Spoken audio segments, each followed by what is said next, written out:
Good afternoon, everyone. My name is Sandra Easton, Mayor of the Town of Lincoln and Chair of today's special council meeting. This is our second electronic meeting during this declared emergency period. Members of the public may observe the proceedings by accessing the live webcast at our YouTube channel. As the situation related to COVID-19 pandemic is constantly evolving, on behalf of Council, our hope is that as the weather becomes warmer, please continue to practice social distancing, keep 2 meters apart, and not gather in groups. This not only helps keep you safe, but all of our residents of Lincoln and the Niagara region. Shononton people have called these lands home for thousands of years, and more recently, the Anishinaabe and the Haudenosaunee have been sharing the land as one dish, one spoon treaty territory. We would like to acknowledge the enduring resilience of the First Nations, Métis, and Inuit people who call this territory home. I will ask Madam Clerk to complete a roll call of council so that we can confirm everyone's attendance as we are holding this meeting electronically today and confirm quorum. Madam Clerk. Thank you, Madam Mayor. When I call your name, say here. Mayor Easton? Here. Councillor Rajima? Here. Councillor Russell? Here. Councillor Brunet? Here. Councillor Pachariva? Here. Councillor McPherson? Here. Councillor Miklick? Here. Councillor Timmers? Here. Councillor Reimer? Here. We have quorum, Madam Mayor. Thank you, Madam Clerk. In addition, I want to take a moment to welcome the staff we have joining us today electronically. Chief Administration Officer, Mike Kirkopoulos. Finance Treasurer, Terry Terwala. Director of Planning and Development, Kathleen Dale. Director of Community Services, Shannon Mackay. Associate Director of Community Services, Sarah Ain. Fire Chief, Greg Hudson. Economic Development Officer, Paul Diani. Director of Public Works, Dave Graham. And moderating and clerking the meeting today, we have our Town Clerk, Julie Kirkelos. We also have in attendance Regional Councillor Foster, as well as our Legal Counsel, Tom Helinski. And I want to thank our IT staff, Matt Guadaglono, who is assisting in today's meeting. As this is a virtual meeting, I will ask that we follow some procedures during the electronic meeting. Each member of council who wishes to speak, press the raise hand feature on your video call and the clerk will track our speakers list today and then invite you to speak when I open it for comments or questions. When I finish reading a motion and announcing the mover and seconder, the clerk will then call out the vote by reading each member of council's name out loud. Please remember to take yourselves off mute during this portion of the meeting so that you can confirm if you are yay or nay. And when not speaking, please remember to put yourselves on mute. Councillor Brunet, I understand you have an amendment to the agenda and would like to add an introduction of notice of motion. Thank you, Mayor Easton. Yes, I would like to bring forward an introduction of notice of motion regarding the West Lincoln Memorial Hospital reserves to be considered at the May 25th, 2020 special council meeting. Thank you, Councillor. And we will require a 2/3 vote to add this new item to the agenda under notices of motion as item 13.2 further along on the agenda. I will now ask our clerk to call out the vote. Thank you. When I call your name, say yay or nay. Councillor Rajima? Yay. Councillor Russell? Yay. Councillor Brunet? Yay. Councillor Pachariva? Yay. Councillor McPherson? Yay. Councillor Miklick? Yay. Councillor Timmers? Yay. Councillor Reimer? Yay. Madam Mayor? Yay. It carries. Thank you, Madam Clerk. Are there any declarations of interest?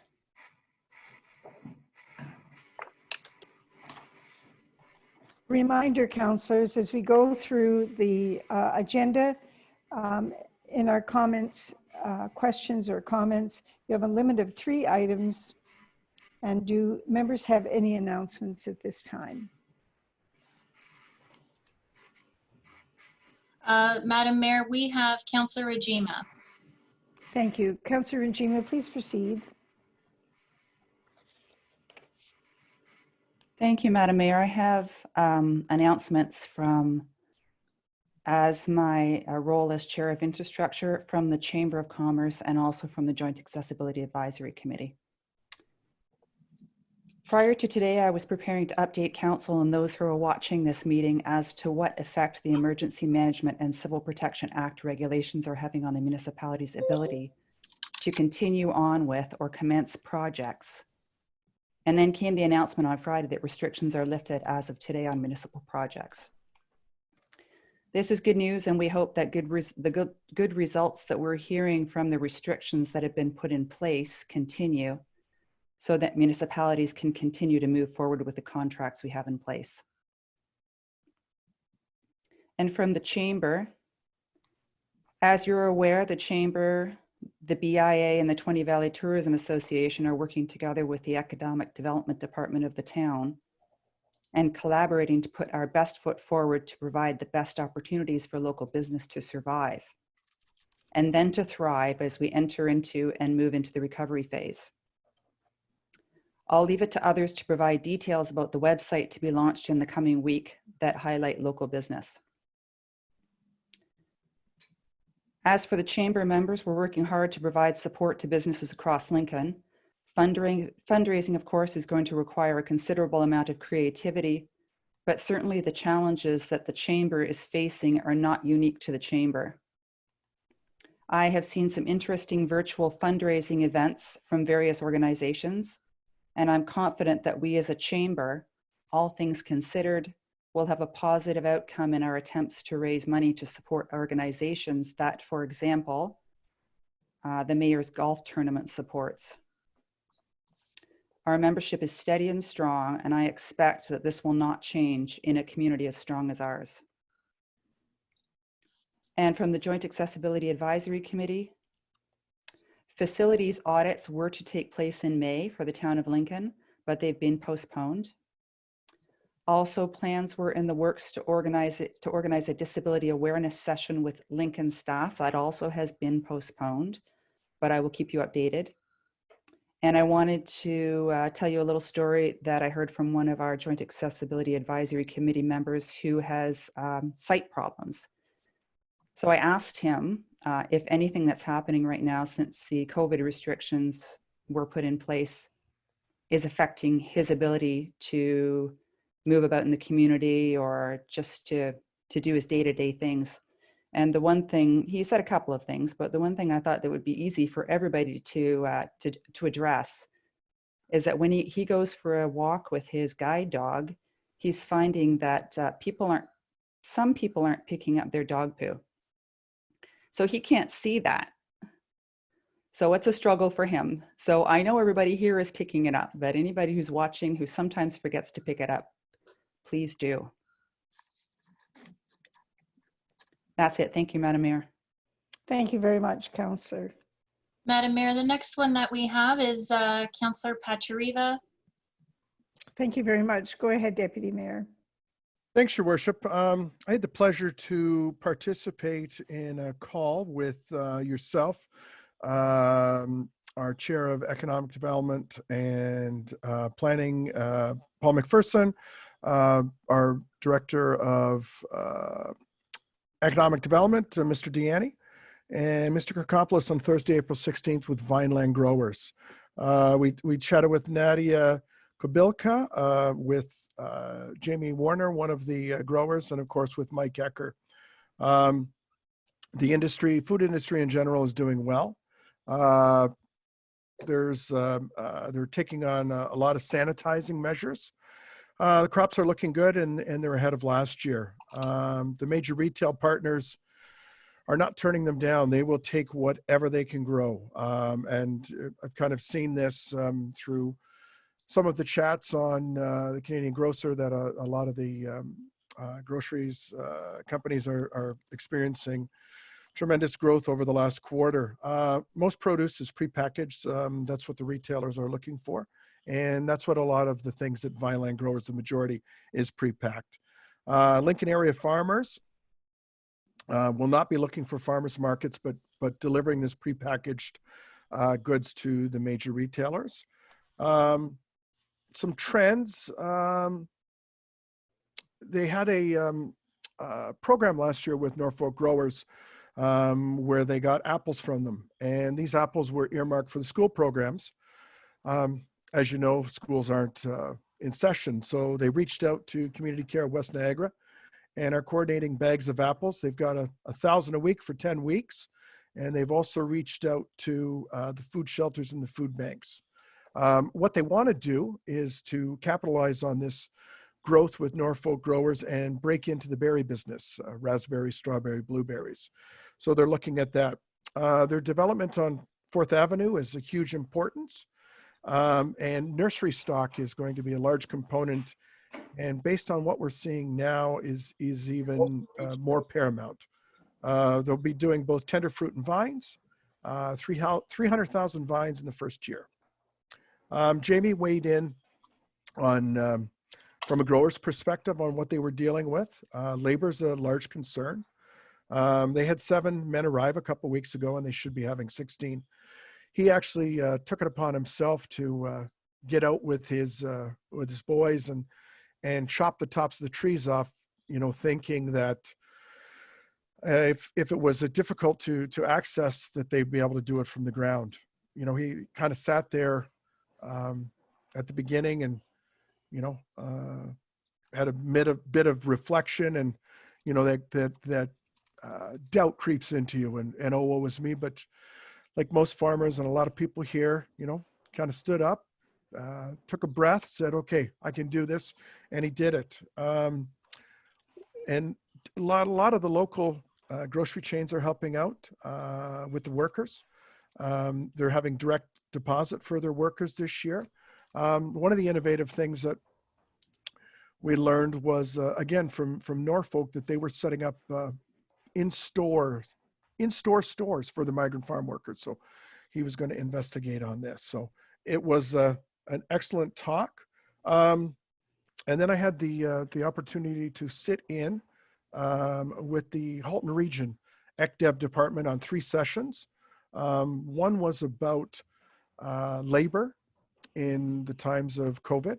The second was about sessions with OMAFRA and EDCO, what is out there. And the third one was on building a brand. And the guest speaker was David Franco, who's a brand builder from New York City. And he was saying that, you know what, and he was really generalizing it, but pandemics, any good entrepreneur faces that on a macro scale every day, whether it be funding, whether it be product coming late, whether it be changing in markets, and they all weather it in some way, shape, or form. So this is part of their DNA. And the brand gives you an operation, and it's not a battle for the consumer. It's a culture. So it's a chance to have an internal perspective. So it was excellent. I've got notes I will share with everyone. And I just, my third one, just a shout out to the Canadian Armed Forces, because today is the 75th anniversary of the liberation of the Netherlands. We've got a huge Dutch population here, and we want to thank those brave souls that gave their lives for us and to liberate the Netherlands and for us to be the best place on earth. So thank you. Thank you very much, Councillor. Thank you. The next one that we have, Madam Mayor, is Councillor McPherson, followed by Councillor Timmers. Thank you, Councillor McPherson. Go ahead, please. Thank you, Madam Mayor. And I also have an industry conference call to report out on April 17th. We got on the phone with the Grape Growers of Ontario, same group from Town Hall that Councillor Pachariva referenced in his call. And on the Grape Growers side, we had Debbie Zimmerman, the CEO of the Grape Growers of Ontario, the chair of the board, Matthias Oppenlander, and also their vice chair, Bill Schenk. The grape growers represent roughly 143 farmers and over 4,500 acres in Lincoln. And the vast majority of the production from these grape growers goes into our wineries. There's a small amount that goes into making juice, but generally it's the wines that you and I enjoy here in Lincoln. So generally, they shared with us that after a mild winter, they are expecting a fairly normal, what they call the normal crop this summer. They were very, very appreciative of our call, of us reaching out to see how things were. Some of the things they shared with us were that they are working a COVID-19 strategy to send up to the federal government. They're also working the challenges presented around migrant workers. Councillor Patrick even mentioned the migrant workers with the tender fruit growers, and they're certainly affected in the grape growers as well. Even with the federal government allowing them to come in, as of the call, many had not arrived. The workers are really the lifeblood of the industry, and without them, we don't have grapes. You know, that's the message that we got loud and clear. So they wanted us to know that all of these migrant workers have been through a 14-day quarantine on arrival. They are certainly, as Councillor Patriva mentioned, they're certainly trying to keep them on the farm, not having them go into town, not having them go in for groceries. They've got a setup for that to get the groceries back to them. But they want us to know, and they want our residents to know that if they are in town, they are fully quarantined, so they're in good shape. The message that they left us with was, and to no surprise, buy local, and also local grapes matter. The other announcement that I have is we are now in the 2020 Economic Development Week, running May 4th to the 9th. This week was created by the International Economic Development Council back in 2016. The goal of the Economic Development Week is to increase awareness of local programs that create jobs, advance career development opportunities, and increase the quality of life in our community. So I guess what a difference a year makes. I think we can all remember last year we were participating, probably all of us or most of us were participating in the business walks, out knocking on doors in our downtowns, and obviously not so this year. Thanks to our EDO, Paul Deaney and Brian Bloom for certainly for that experience last year. But we do have a exciting announcement to share with the launch of Shop Lincoln, which is a central hub for local shopping. And we know here, but to share with those that are viewing, there is a new website serving as a marketplace hub for consumers to engage with Lincoln businesses. And I would put it over to our EDO for any further comments. Go ahead, Mr. Deaney.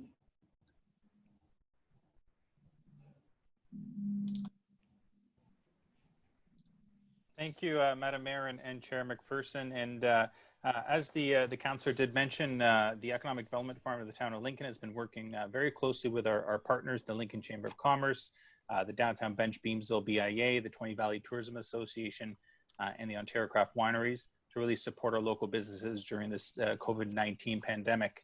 So shoplincoln.ca is going to be launching tomorrow, is going to be a wonderful website, a one-stop solution to connect Lincoln businesses and customers to shop Lincoln showcases, or shoplincoln.ca will showcase the amazing local businesses we have in our community. It will provide a simple direct link to local restaurants, businesses offering food delivery and takeout, e-commerce, gift cards, and live streaming. So we do ask our local businesses and our consumers to stay tuned for tomorrow when it does launch. And our local businesses, if they have not registered as of yet, we do ask them to register on the website. And as the chair had said, this is Economic Development Week.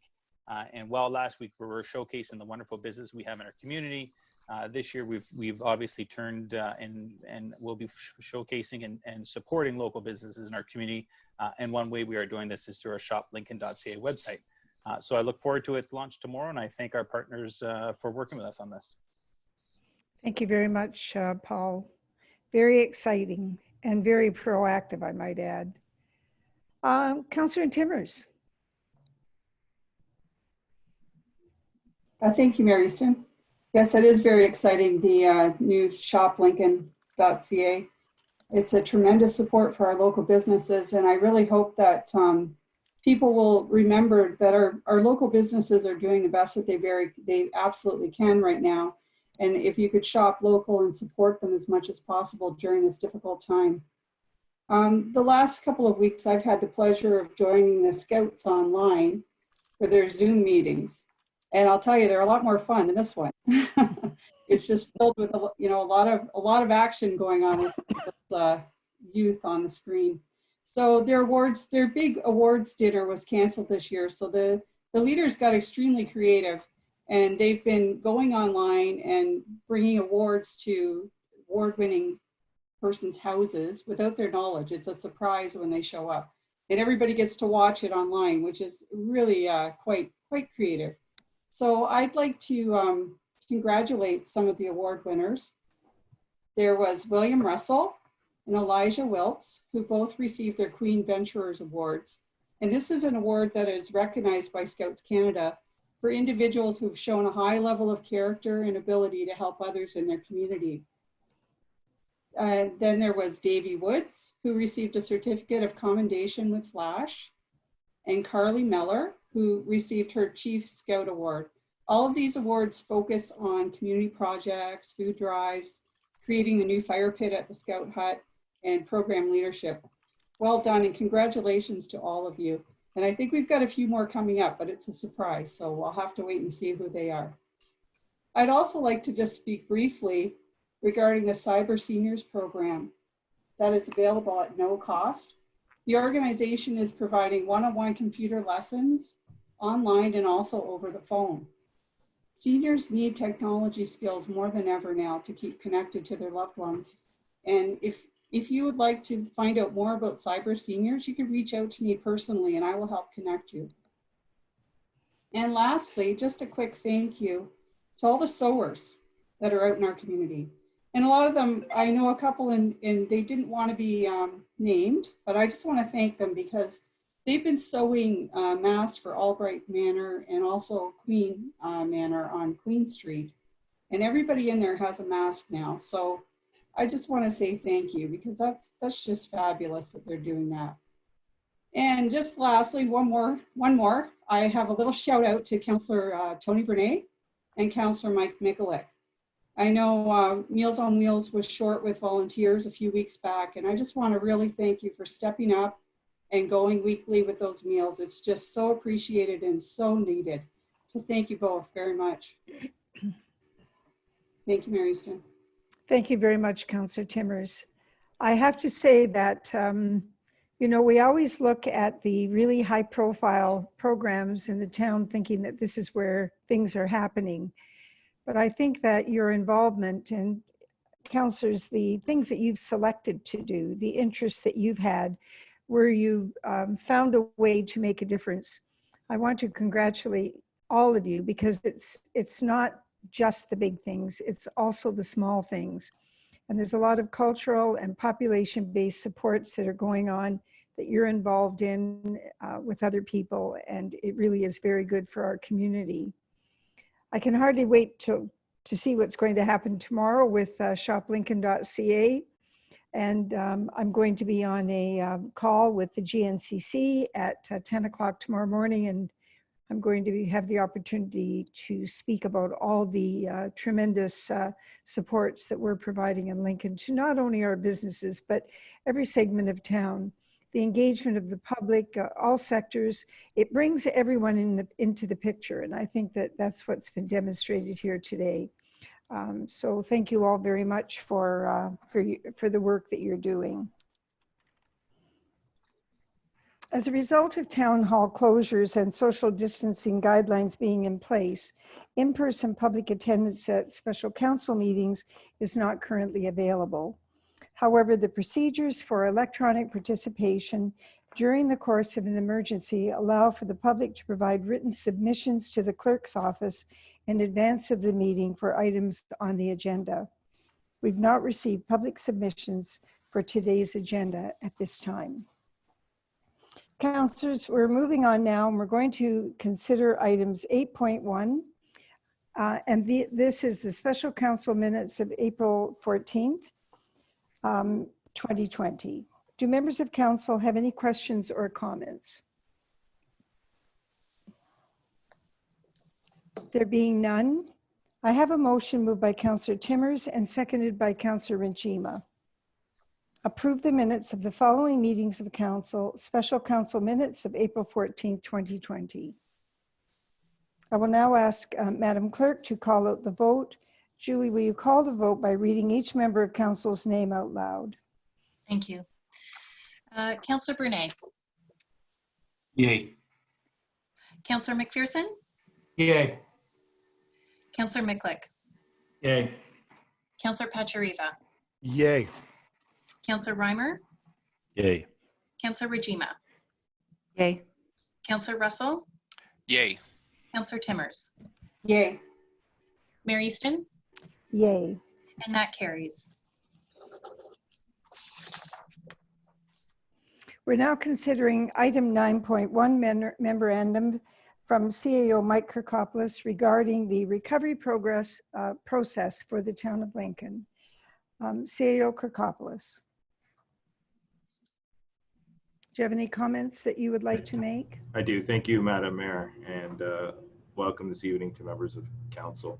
I thought it important to share with members of council the fact that the town of Lincoln has pulled together a recovery team that will be very much focused moving forward and will do so in a responsive and flexible way, but whose focus will be more than just what the EOC is currently focusing on, which is both a response and a recovery element to it. So there has been a committee that has been pulled together. Members of council have a list of the names of the staff that will be sitting on that recovery committee. You'll see some overlap with our EOC, but you'll also see some new names. Their focus, as I said, will be very much on the recovery efforts. And I think as information becomes available, as restrictions get lessened over the coming days and weeks, our recovery phase will be critically important.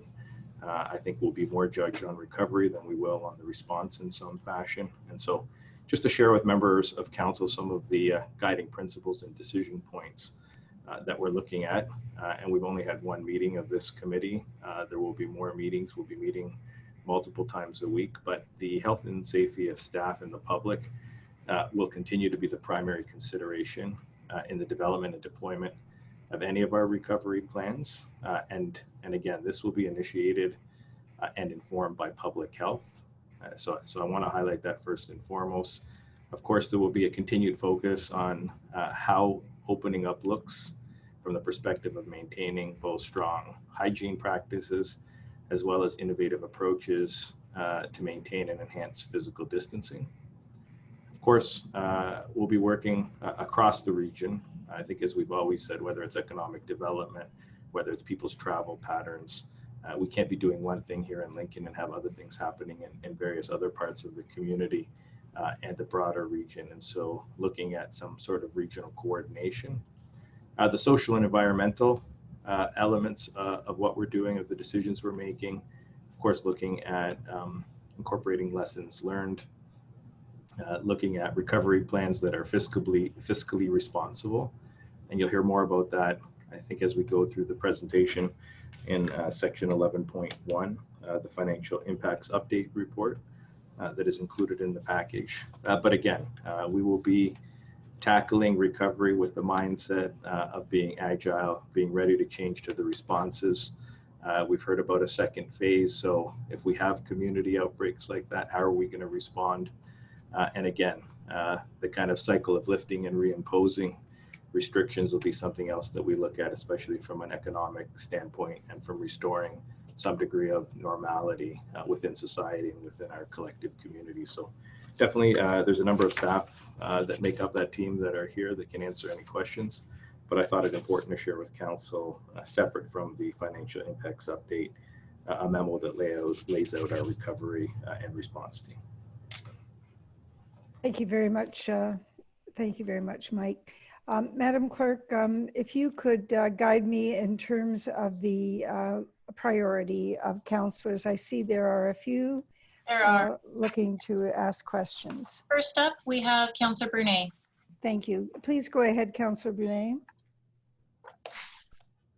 Well, actually, Madam Clerk, I'm going to move the motion and put it on the table first. Councillors, I have a motion moved by Councillor Russell and seconded by Councillor McPherson. Receive and file correspondence as information from CAO Mike Kirkopoulos regarding recovery process for the town of Lincoln dated May 1, 2020. And just a moment. Yes, that is complete. And Councillor Brunet, please go ahead. Actually, Madam Mayor, I don't believe my hand is up now. I had it up for the announcement section, but never seemed to get acknowledged. Oh. My hand is in the lower position at this point. I don't have a question specific. On my screen, it's showing that you're up. Okay. Shows your hand up. Lowered. Yeah, it's lowered now. It's lowered now. Madam Clerk, if there's at some point, if there's a way that we could include Councillor Brunet in some announcements, if you would just advise me of the best time to do that. Sure. Before we adjourn the meeting, Councillor Brunet, are you okay with that? Yes, that would be fine, Julie. Thank you. Okay, thank you very much. The next one that we have, Madam Mayor, to speak is Councillor Russell. Thank you very much. Councillor Russell, please go ahead. Thank you, Madam Mayor, and thank you, Mr. CAO, for that brief on the new team. My question is very brief. I just wanted to know what the planned updates back to council will be. Will they be weekly, bi-weekly, or will we wait till each council meeting? Madam Mayor, specific to the councillor's question, well, I don't think as a committee we've determined the reporting back to council. My goal, I think, similar to how it's been throughout the entire response phase, would be regular updates to council, I think via email, and then definitely at every committee meeting moving forward, which right now we're seeing that happen on an every 3-week basis. And talking to our clerk, that may increase as we move forward, but at this particular point in time, I would endeavor to have a presentation or an update from members of that team at the respective special council meetings that we'll be holding. But definitely a weekly update, 2 members of council, if not more frequent, if we find ourselves having to deal with things and particular changes, then we can definitely do that as well, Councillor. Okay, thank you, Mr. CAO. Thank you, Madam Mayor. Thank you. Thank you. Next up we have is Councillor McPherson, Madam Mayor. Thank you, Councillor McPherson, please go ahead. Thank you, Madam Mayor.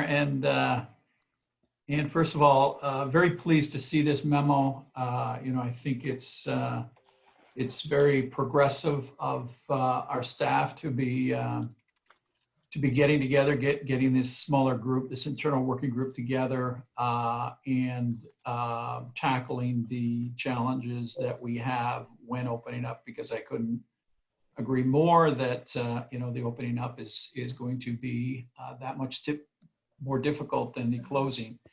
So I had a question around what is the output of this group, and it was more or less answered in the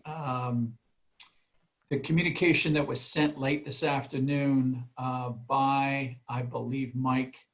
And that is, and the way I read it was, it is both internal and external. You know, my question was around, is it simply internal that this group is looking at, you know, when do we open parks? When do we open the library? When do we open, you know, trails, things like that?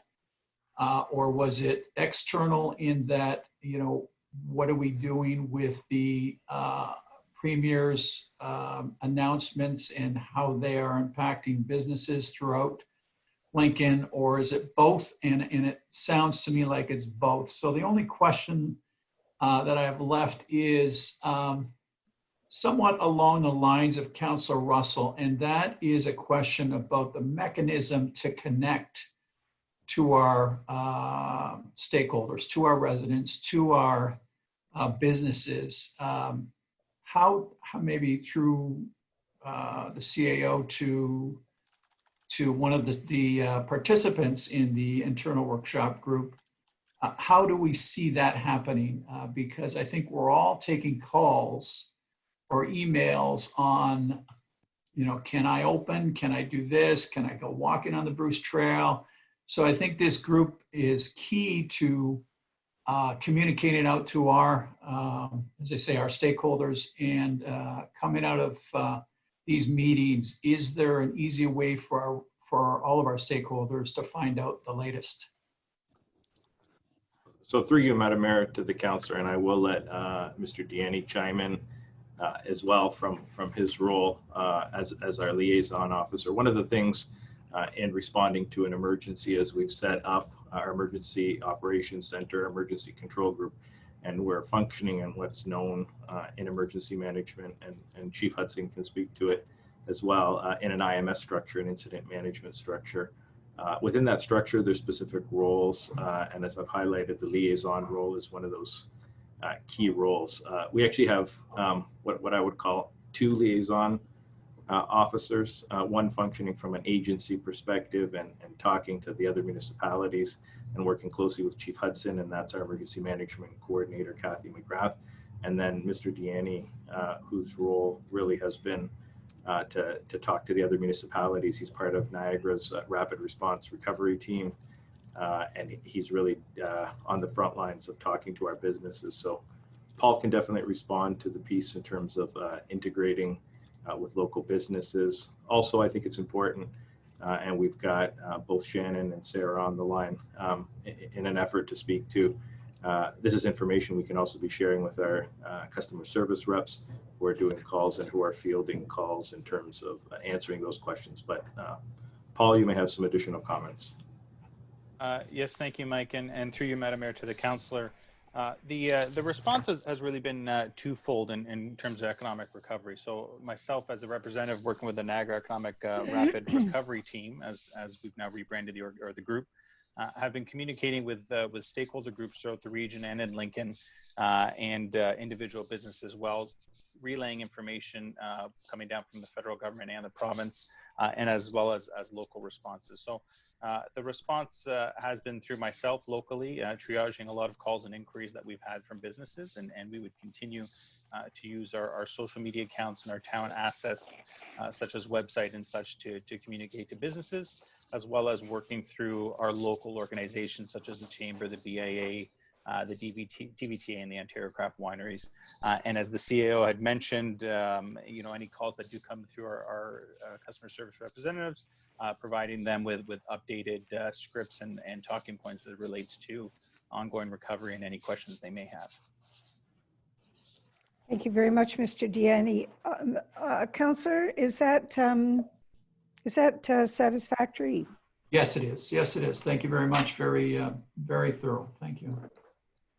Thank you. Next up, Madam Mayor, we have Councillor Miklick. Thank you. Councillor Miklick, please go ahead. Thank you, Madam Mayor. Through you, CAO. It's been challenging, very challenging, this whole ordeal, this pandemic. I think that staff has done a fantastic job with the daily operations and keeping the town as open as possible from that perspective. Question I have is with regards to the actual state of emergency, when it was implemented, we're now in a recovery phase. When the state of emergency was implemented, it was due to a possible surge in cases based on scenarios. Is there a metric, or has there been any discussions with regards to the removal of that state of emergency? How does that happen? When can we entertain that happening? Does it correspond with the province? There's a lot of talk with regards to a new normal. How does that all relate?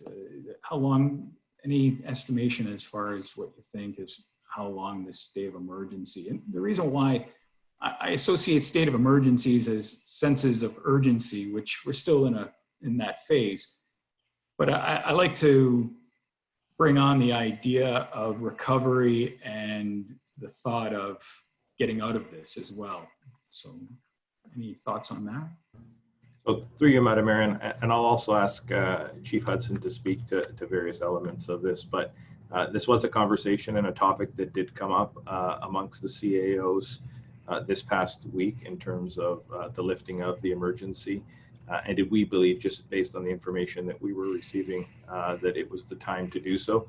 I think there was a fair amount of consensus around the phone that at this particular point in time, and considering that the province had not really yet entered that initial phase 1 of its lessening of restrictions and still was in a state of emergency, that while we were trending in the right way, we were seeing a flattening of the curve, that it was still slightly too premature to do that. And again, I think there was consensus around the table that we'd like to wait a few more weeks, I think revisit that particular part of the conversation, see where things are heading and trending. As the Premier and the province's medical officer of health stated, there is a hope that we had 14 straight days of lessening of numbers going down. We're starting to see that trend. This Friday, I believe, brings us to that 14-day kind of threshold. We will see what further restrictions maybe are lessened as we head into phase 1, and then 2 weeks later, phase 2, and hopefully, if things go as planned, 2 weeks after that, phase 3, that'll see more of a new norm, but a new business as usual type kind of philosophy. And I think at that point in time, we'd probably be entertaining or recommending to council through the mayor a lifting of those emergencies. But at this point in time, probably slightly too premature, but definitely something that we can have another conversation at or on May 25th, because I think, by that time and by the time we have our next meeting, we will likely be at that phase where hopefully things are trending in a much better way. But Chief Hudson, I don't know, Greg, if you've got some comments. Yes, thank you, Mr. CEO, and through you, Madam Mayor. I just want to echo the CEO's comments. We are continuing to meet on a daily basis with our provincial and regional counterparts. And while the numbers are improving, you hear about the flattening of the curve, it's important to remember that we still are getting additional confirmed cases of COVID-19 every single day. They're not increasing as much as they did, so hence the flattening of the curve, but we still are not out of the woods by any means. It's really a public health driven type of emergency. So we're looking for guidance from not only our regional, but our provincial and federal public health officials. And their recommendations are to stay the course, and everyone's anxious to kind of get back into some sort of our normalcy. And as soon as we possibly can, we'll certainly take those steps in that direction. Thank you very much from both CEO Kirkopoulos and Chief Hudson. Councillor, I would also add that since the state of emergency was an initiative that was determined by all but one of the municipalities, but really there was very little time in between, that there are also issues that are of concern right now, including the border closure issue, which the mayors discussed last week.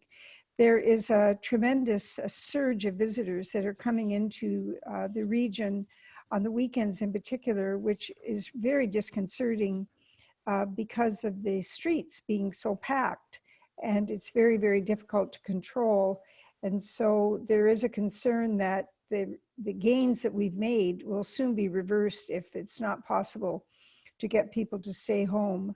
Also, this is not new. However, it's being compounded by the fact that there are so many children at home. The traffic and speeds on the roads is a very, very significant concern. And so there's an element of maintaining certain degree of concern, even with what we would consider to be daily normal. Just the fact that we're in which we feel that we need more time. I don't see it happening precipitously, and I do see it becoming part of an initiative across the entire region. I think it's a fair question that you bring up, and it certainly is one that's starting to surface more frequently. Thank you, Madam Clerk. If you would now call the vote by reading each member of council's name out loud. I'm sorry, Councillor Mikulik, did you have further comments? If I may, it's yes, please.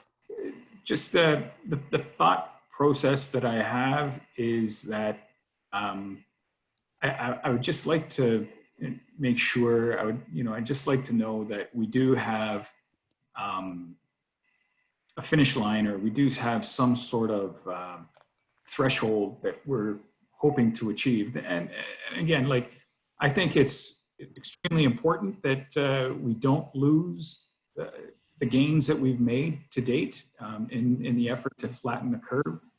And there could be a potential for a bump, or a spike that most countries have been talking about. However, at some point, I think that we need to pull ourselves out of this and operate in a normal or as normal possible fashion. I think it gives people the sense of hope and pulling through this, should that appropriate time allow itself. That's basically my point. Absolutely, and it's a very fair question, Councillor. I think one of the things that we can do as a council is to continue to work with our staff to have the most open process, even with the limitations that we're facing in terms of how we have to meet. And I think that if we maintain a very, very close rein on the way we govern, that people's concerns will be less, because I quite understand that the emergency decision-making process for some people is a major problem. I don't share that concern, and I think that we are maintaining an open process to the greatest extent that we possibly can, and as we are required under the Municipal Act. But I think that part of your question has to include a discussion about governance and to keep an eye on that on an ongoing basis. All right, I'm sorry, Councillor Mikulik, your hand actually disappeared before and I thought you were done. I didn't mean to cut you off. Thank you. All right, Madam Clerk, would you please call the vote by reading each member of council's name out loud? Councillor Brunei? Yay. Councillor McPherson?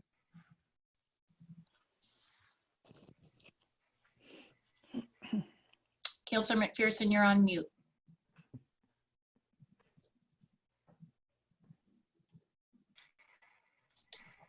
Okay. Sorry, yay. Yay. Thank you. Councillor Mikulik? Yay. Councillor Pachariva? Yay. Councillor Reimer? Yay. Councillor Rajima? Yay. Councillor Russell? Yay. Councillor Timmers? Yay. Mayor Easton? Yay. And that carries. Councillors, we're now on item number 10, and we are considering a motion to receive and file council information packages. And we are considering the following items: the council information package of April 9th, 2020, of April 17th, 2020, and of April 24th, 2020. Do members have any comments? Please raise your hand. So Madam Mayor, first up, we have Councillor Brunet. Go ahead, Councillor Brunet. Thank you very much, Madam Mayor. So my comments, I'll try to keep them brief with regards to the council information package of April 17th. I believe it's number 7 that was on the list. Now, on our correspondence, it did say the information came from Perth South. However, the letter was from Norfolk, which is a little closer to home up in Simcoe, where the mayor and council was looking for support from municipalities regarding mapping of provincially significant wetlands. So through you, Madam Mayor, I just wanted to comment. We know that over the last number of years, we've heard about wetlands and thundering waters in Niagara Lake and issues down there. I sent an email off to our representative for Lincoln, Mr. Cowell. I'm hoping to get a response from him just to see if this is something that's on his radar currently, out of respect. But I'm just wondering through you, Madam Mayor, if possibly Kathleen Dale could make a comment. Specifically, the letter spoke to the province reviewing the provincial policy statements regarding the process for mapping, improving and allowing for transparency and better landowner engagement, including a right of appeal or formal dispute resolution. I'm just wondering if, through you, Madam Mayor, maybe Ms. Dale could speak to any issues in the past that she's aware of that would lean us to want to support this moving forward after we hear back from Mr. Cowell as well. Thank you. Thank you very much, Councillor. Director Dale.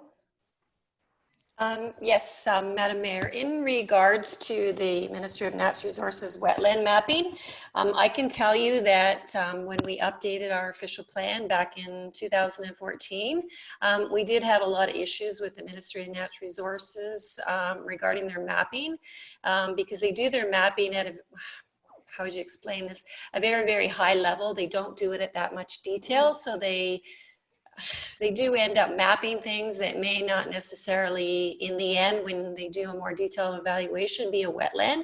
So it definitely is an issue, and they really should be consulting with the landowners in that regard. Thank you very much, Ms. Dale. There certainly was a major issue in the last term, Councillor, around the ground proofing issue. When Director Dale speaks about the mapping being done at a high level, it's actually done via airplane. And so in the spring, when you go over, there certainly are a lot of areas that are pretty shiny in terms of those areas that have water in them. Some of them can be large puddles, some cannot. Some of these end up being fish habitat, some do not.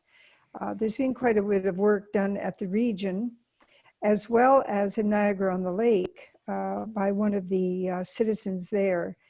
And I think that's probably where we need to go now. We need to find out what the status of this is at the regional level, because there was some work done.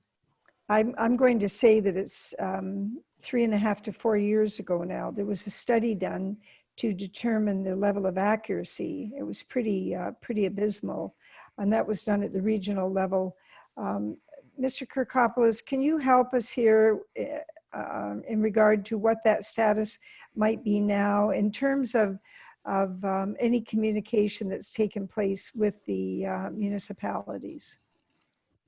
Through you, Madam, or to you, Madam Mayor, we can definitely follow up with the region. I think that ground truthing exercise and that work with Ministry of Municipal Affairs has been ongoing and will be ongoing as we move forward. But Director Dale may have a further update in terms of the area planners that both her and Mr. Bruder often attend. But from the perspective of the CAOs, my understanding is that work continues.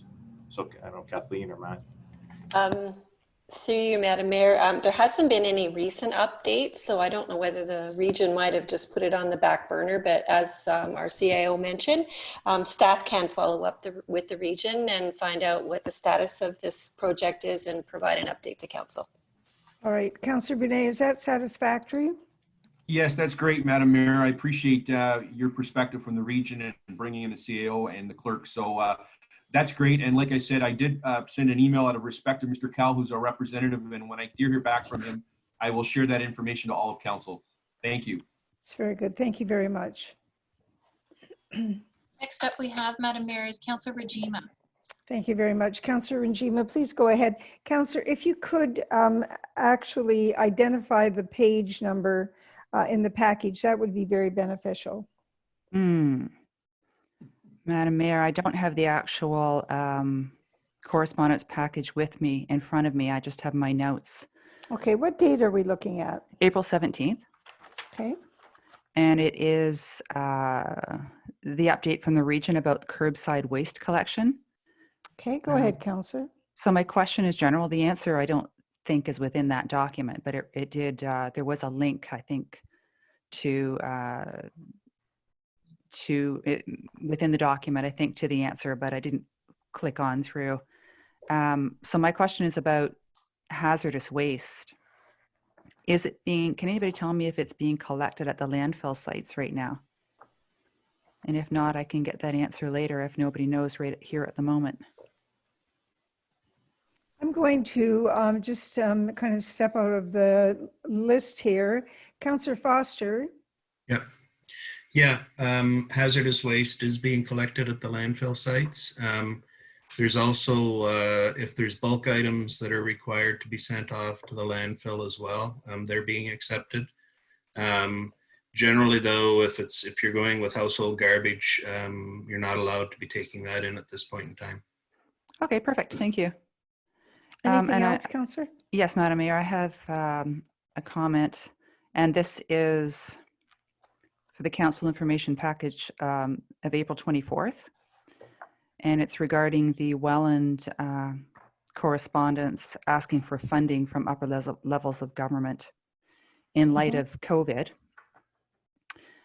There's a similar notice of motion today, later on the agenda, I noticed. I wanted to take this opportunity to turn the microphone over to the CAO to announce some funding that the town of Lincoln will be receiving as a result of consistent advocacy on the part of council and staff, including delegations to the province last summer's AMO conference in Ottawa, while Councillor Brunet was chair of Infrastructure Committee.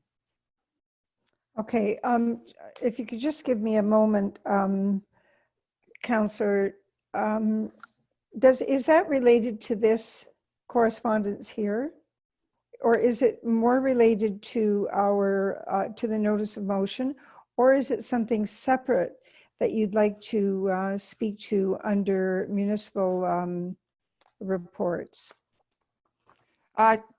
It's an announcement. It's an opportunity for the CAO to give us this announcement, give us this information. We're all aware of it, but I thought it would be a good opportunity for him to share it with the public. Okay, Mr. Kirkopoulos, would you please deal with this information under item number 12, which is reports of municipal officers? Through you, Madam Mayor, yeah, absolutely. I can definitely do that. All right, Councillor Njima, do you have anything further? I do, Madam Mayor, and this is also in the council information package of April 24th. There's a report from the region regarding St. Catharines and their request to add an additional tax to vacant residential units. Right, okay. Councillors, this is on page 106 of our package. Thank you, Madam Mayor. The report did not ask for that any decisions be made, but it was only an information report. And it had within its statistics for Niagara on the whole as compared to Toronto and Vancouver. Niagara showed 1,757 vacant residential units amounting to 1% of the total units. And it said that 76% of those are seasonal residences. It mentioned in the report that data was received from a number of municipalities in Niagara. So I'm wondering if we were one of those municipalities, and if so, what are the numbers? Do we know them? And I don't think we're going to have them in front of us now, but I would like to see those numbers. And St. Catharines, they were discussing this for the point that the money raised in this particular situation could go toward providing accessible housing to those in St. Catharines and to discourage empty units from sitting empty for a long period of time. All right, Mr. Kirkopoulos, how do you think, or what do you think would be the most effective way to handle this? Because it seems to be a very worthy report that if we had more details on how it impacts us in Lincoln, it may result in some other decisions. Can you help us here?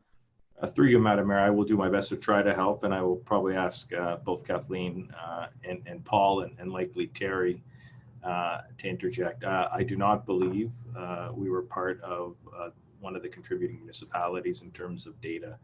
For a number of years, though, I think Council will recall both last term and this term, we've talked about the notion of a vacant tax rebate, but have tried to look at it in the totality of an economic development strategy and in addressing long-term financial sustainability and looking at how we address taxes. Is it an issue? Is it something we want to bring forward? So I know maybe, again, either Paul, Kathleen, Terry, or all three may want to jump in.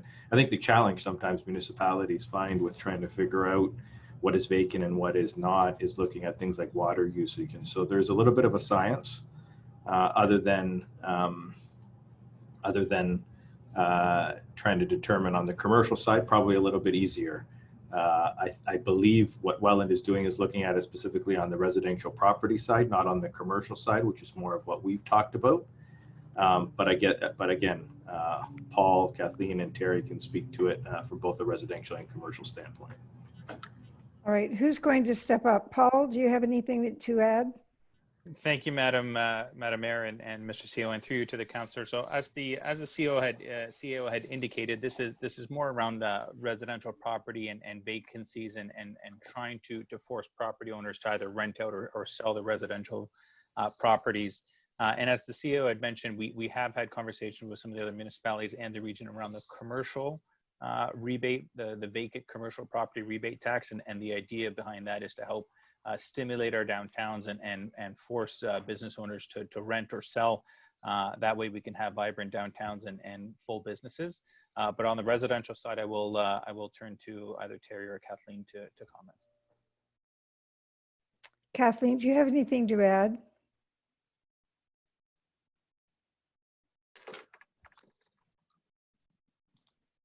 Terry, do you have anything to add?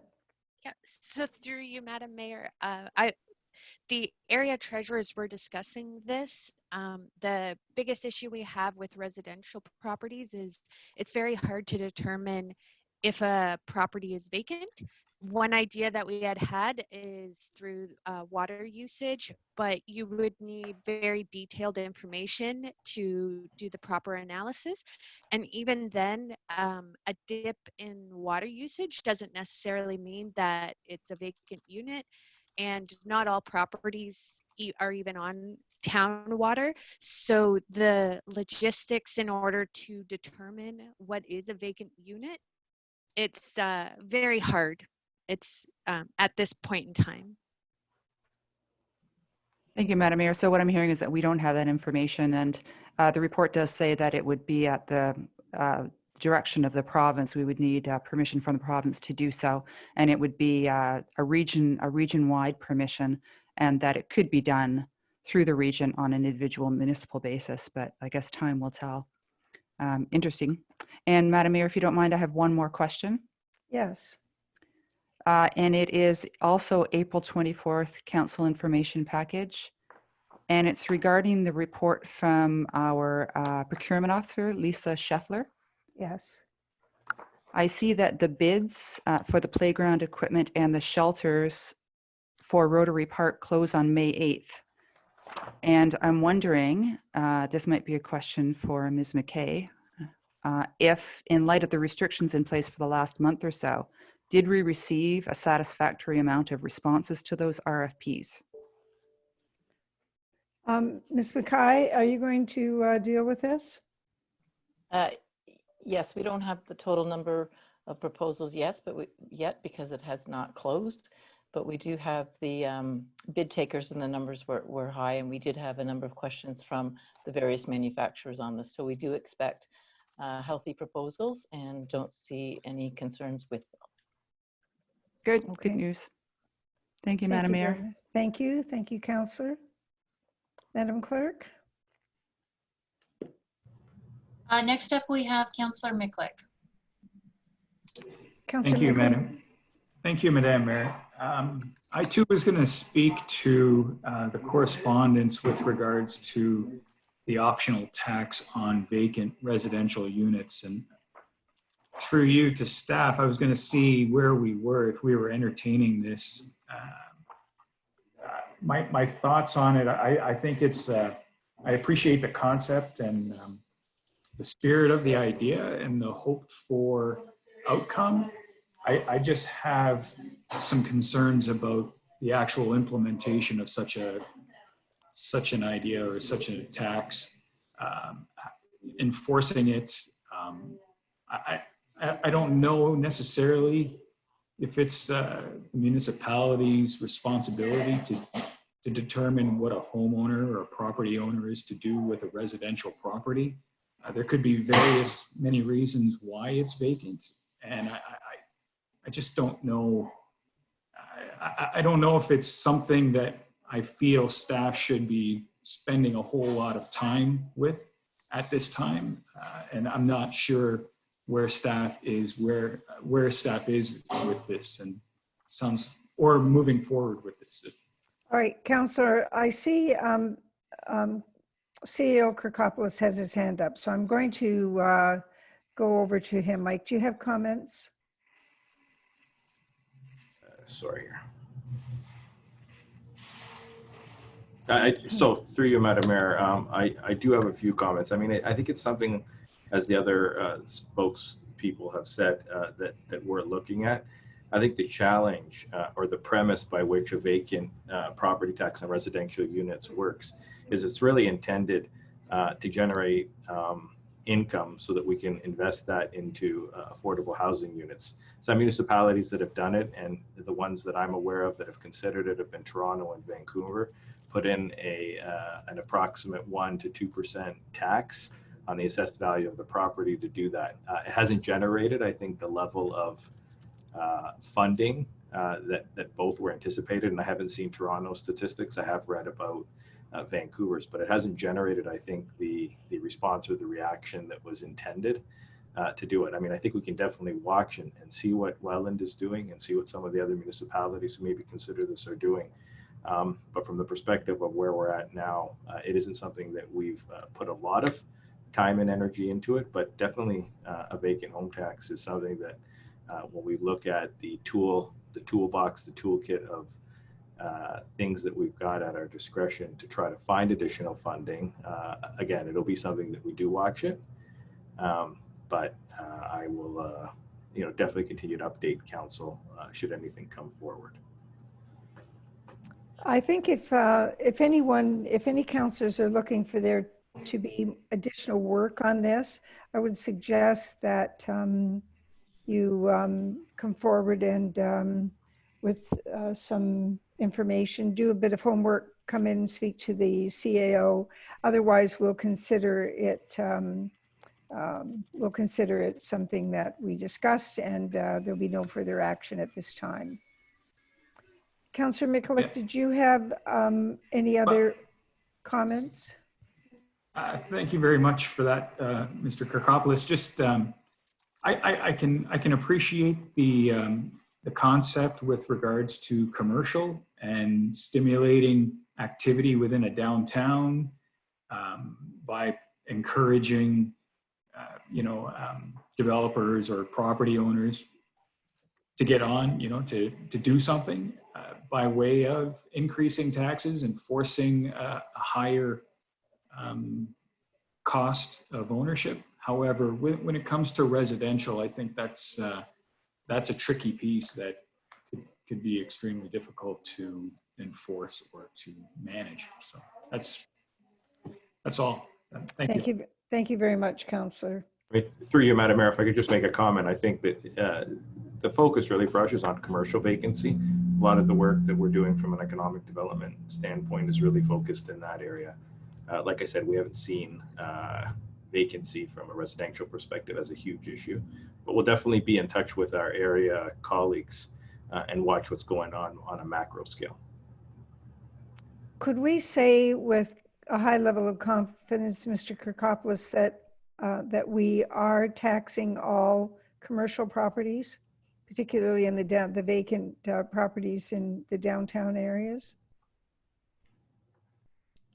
Through you, Madam Mayor, I don't know if I would say that we're taxing all. I think there are some vacant properties and there's some vacant sites. And I think we're doing everything we can from an economic development standpoint, but we are taxing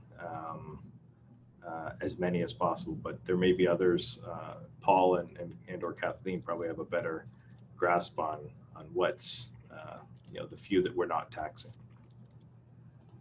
All right, could we ask that a report come forward to the next committee meeting on the commercial properties? Through you, Madam Mayor, yeah, definitely staff can prepare a quick update for council. Okay, Councillor Njima, does that in any way address your question or satisfy you? Thank you, Madam Mayor. My question was really general. I understand that it's a lot of work before I think we could move in that direction. So my question was high level, but also as chair of the Housing Task Force, that's where my interest lies.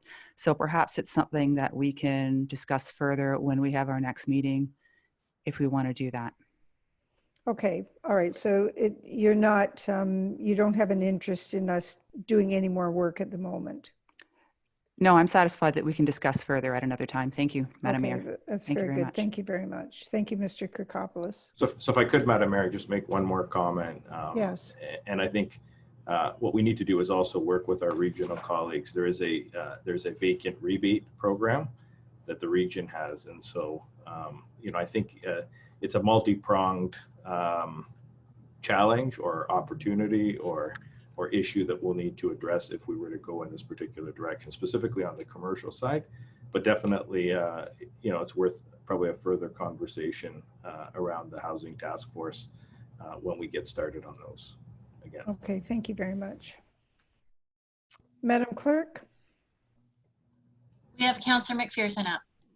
Thank you. Councillor McPherson. Thank you, Madam Mayor. And I have two items. One is from the week of April 9th, item number 5, the Niagara Region Cannabis Workshop Summary. And I also do not have the page, and I don't want to go 25. looking. It's actually page 25.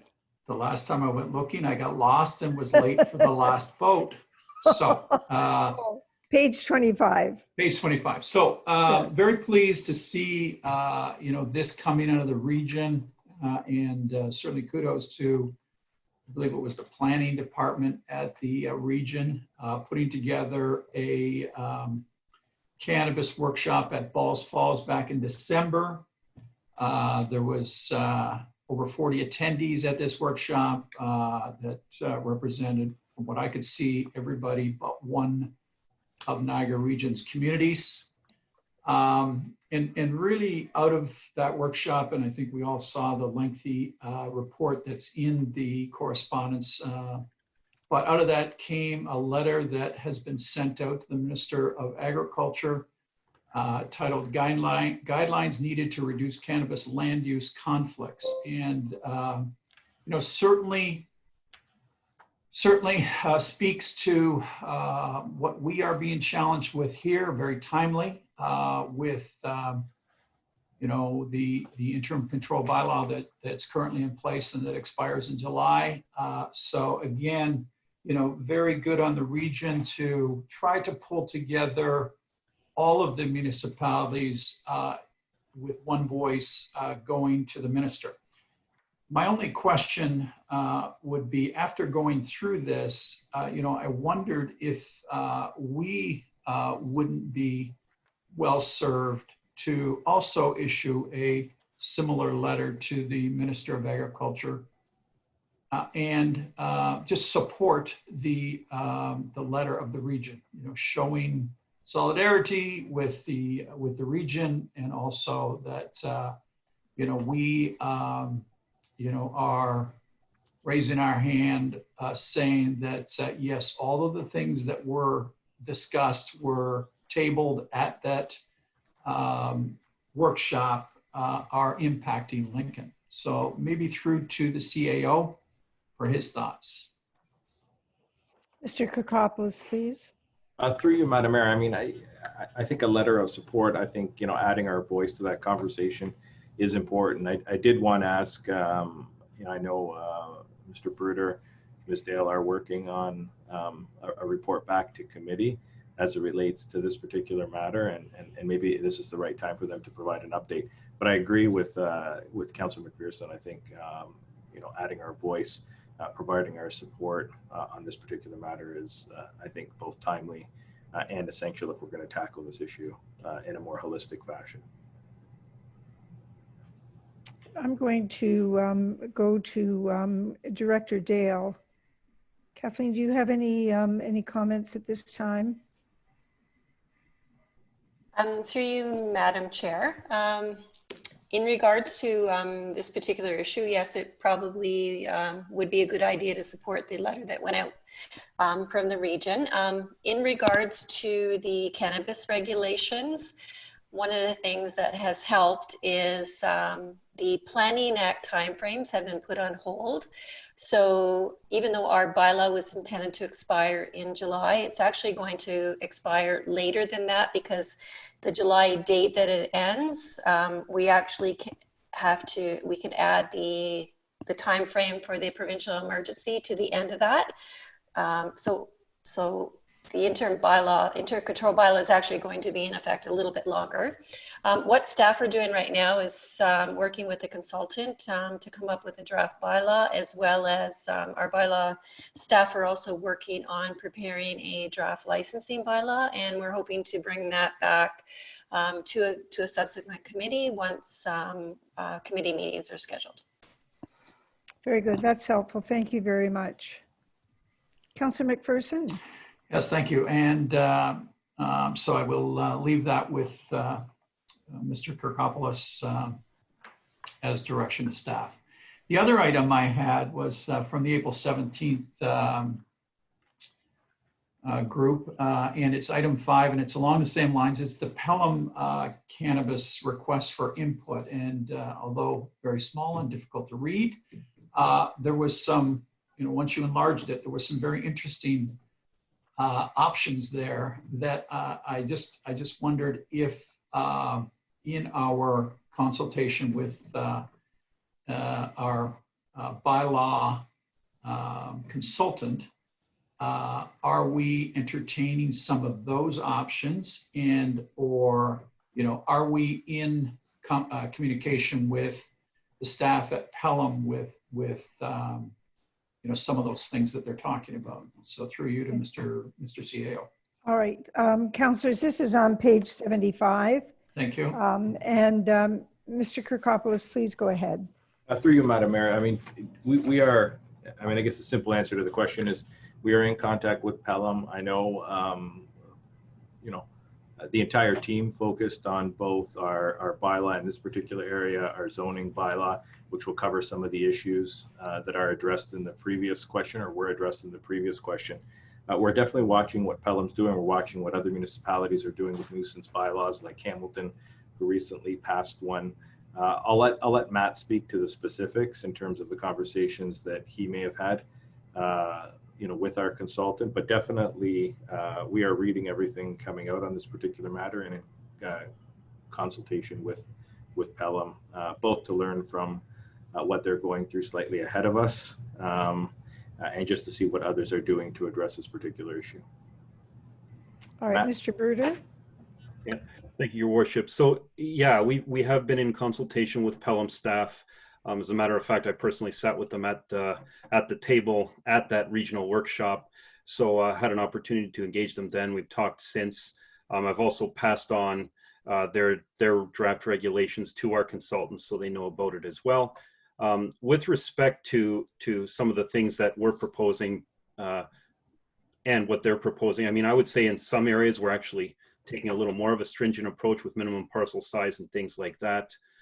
Also with requiring purpose-built facilities. So we did receive a lot of direction from all of you, from our council, when we brought the draft forward. And we have now been carrying out some of that direction through dialogue with our consultant, and that's what we're continuing to do. But we're definitely keeping an eye on what Pelham is doing and liaising with their staff. Very good. Thank you very much. Thank you, Madam Mayor. That's good. Thank you, Councillor. I'll move on now to Deputy Mayor Pachariva. Thanks, Your Worship. One quick one, page 62 of the package of April 17th, and it's item number 9 from the town of North Dumfries and also from the county of Haliburton. So it's with respect to the tourism orientation destination signage fees increased. The fact that the fees are doubling at any time is problematic, but in the midst of a pandemic is probably a very bitter pill to swallow. So wondering if we could also support this motion that and maybe raise the bar a bit and say it should go back to the 2019 level until there's some certainty with respect to COVID-19, and then look at phasing it in. And probably this would, Mr. Deanny and is right up his alley. So thank you. Are you making a motion, Councillor? I would, yes. All right, Madam Clerk, can you help us here? So Councillor, did you have a motion prepared, or would you like to just add a letter of support? How would you like to put that forward? Well, thanks, Julie. I'd like to put a letter of support forward, and also, you know, highlighting the couple issues that I just pointed out, that it doesn't make a heck of a lot of sense to be doing this in the midst of what we're experiencing. So. Okay. Madam Mayor, do you mind if we let Paul Deanny speak to that? Mm-hmm. Yes, that'll be fine. Thank Mr. you. Deanny, please. Yes, thank you, Madam Mayor, and through you to the Deputy Mayor. So this has, in conversations with the Canadian Tods Ltd, which is a company that oversees the Tods program, I actually just spoke to him last week, and this has come up as a concern from a number of different tourism organizations, not necessarily in our community, although I've heard it a little bit, but from other communities as well. And really the concern is that these fees have not gone up for a number of years, and the province had allowed the TODS program to raise the fees on this. So it was rather than gradual, there was a sudden increase, which obviously has raised the level of concerns from a number of tourism organizations. So if councillors recall, and those that were on the call with the Ministry of Tourism, Culture and Sport, I believe last week or the week before, this did come up, and there was some conversation between the ministry and Canadian Tods Ltd about maybe phasing this in. So I can follow up with our tourism representatives at the ministry about where those conversations are at. All right, so Councillor Pachariva, would you be satisfied if Mr. Deanny did a bit more homework on our behalf, and then if necessary, we can have a motion come forward at committee? Sure, or at the next council meeting, Your Worship. Yeah, at the next council? Yeah, that's fine. Is that satisfactory? Yep. All right, well Perfect. then Thank you so much. You're very welcome. Thank you. All right, I have a motion moved by Councillor Brunet, seconded by Councillor Michalek. Receive and file the following council information packages. Council information package April 9th, 2020, April 17th, 2020, April 24th, 2020. Madam Clerk, I would ask you to call the vote. Thanks, Madam Mayor. I'll call the vote. Councillor Brunet. Yay. Councillor McPherson. Yay. Councillor Miklick. Yay. Councillor Pachariva. Yay. Councillor Reimer. Yay. Councillor Rajima. Yay. Councillor Russell. Yay.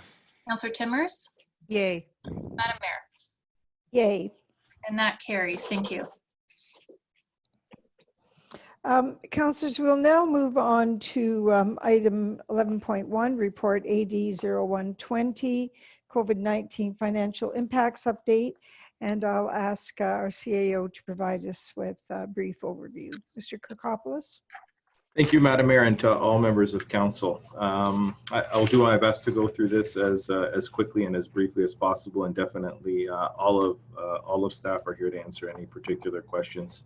As you can see, we've gone through this report and highlighted some key areas. I'll take you to really the 4 key objectives of the EOC, what they are and what they remain. And I highlighted this earlier in our recovery efforts, and I think it remains a focus for us, and that's around the safety and security of the general public and staff. It's about our essential and core services and how we maintain those throughout this emergency. It's ensuring that the organization remains in a financially stable condition during this pandemic, and we'll spend more time talking about that. And of course, it's to continue to support our local health systems, both West Lincoln Memorial Hospital through HHS, Niagara Health, and Niagara Region Public Health as well.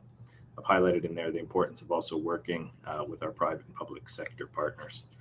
You'll see as we go through the report, we spend a little time sharing with council just what our internal emergency response process has been on page 2.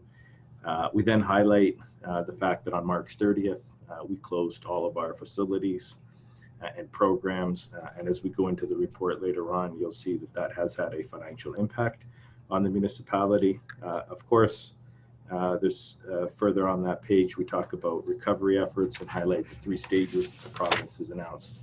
And then starting on page 4, we really go through each of the departments, each of the sections that would be timely, starting with the CAO's office. And I won't take you through each element. I'll take you through some things that I think are highlights. Around the HR piece, oftentimes we get asked what we're doing from the perspective of staff and staffing. You'll see there part of our mitigation efforts are the fact that we had 71 students that we had offers to prior to COVID starting, and 71 students offers have been rescinded and or deferred.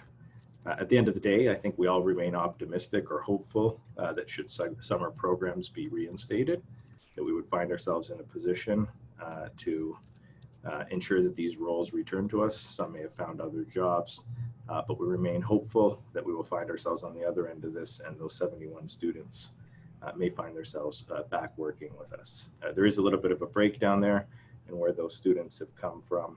And again, we can answer any questions following my update.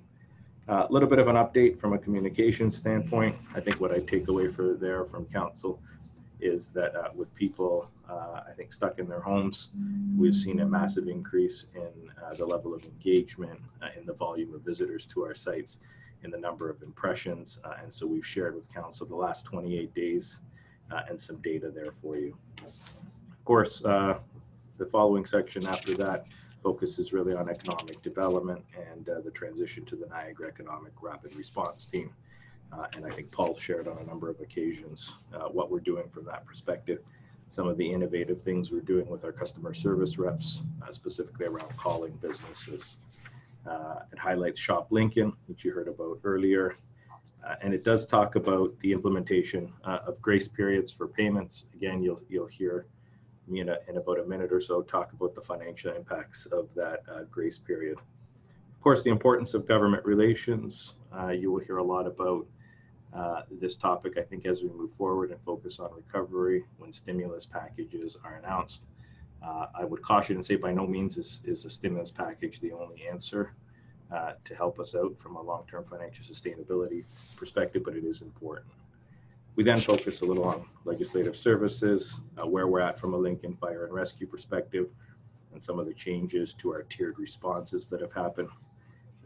Planning and development, and specifically there, I'll take you to municipal law enforcement. And if you look at just the amount of work from April 1st to 21st, that Dan Smith and his team have done, from almost 1,000 park checks to the number of conversations they have. And I think we can all attest to the yeoman's work that Dan has been doing during this time with his team. Of course, community services, and just talking about, again, some of the challenges that we have seen from a community services perspective. Of course, finance and IT. And again, I'll highlight just the amount of IT traffic and IT support that we're getting during this time. And then moving over to some of the other impacts in public works. The largest one is probably our water meter project impact, and Director Graham can speak to that and highlight our worst case scenario. We will see some additional costs due to that program to the tune of about $133,000 plus 10, so almost $150,000 plus as we move forward. And then the following section on page 14 really speaks to some both direct expenditures, some interest and penalty waivers, program and facility rental revenues. Before I go into those, I want to caution council that we haven't taken a far outlook at overall expenditures. We will be updating council at each meeting, whether that's on a 2-week interval or a 3-week interval. To start, I think hypothesizing or forecasting too much with things changing almost on a daily basis was not what we wanted to do. Some municipalities have forecasted and shared information. Half the municipalities in the region have waited and are not bringing reports forward until later in June, when they can ascertain the specifics and the exact nature of the impacts of COVID. But as you can see, from the perspective of additional hours of overtime, increased frequency of facility cleaning, and supply costs, we've seen an increase of $31,000, and we anticipate just with the things that we need to order now, that will likely reach and even could exceed $60,000 by the end of June. About $130,000 to $140,000 in lost revenue from our spring programs and facility rentals and ice not being used. About $130,000 in interest and penalty waivers, and a slight decrease in the amount of parking tickets. And of course, then we speak to a little bit of some of the cost mitigation efforts that we're looking to do.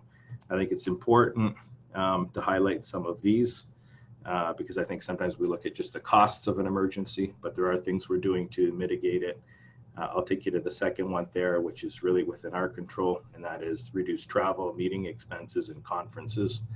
Unless it's absolutely necessary, unless we need it from a government relations or advocacy perspective, we have stopped all travel and conferences for this year. And I think that's an important step to take. Of course, things out of our control, just the cost of oil and fuel, that benefits us.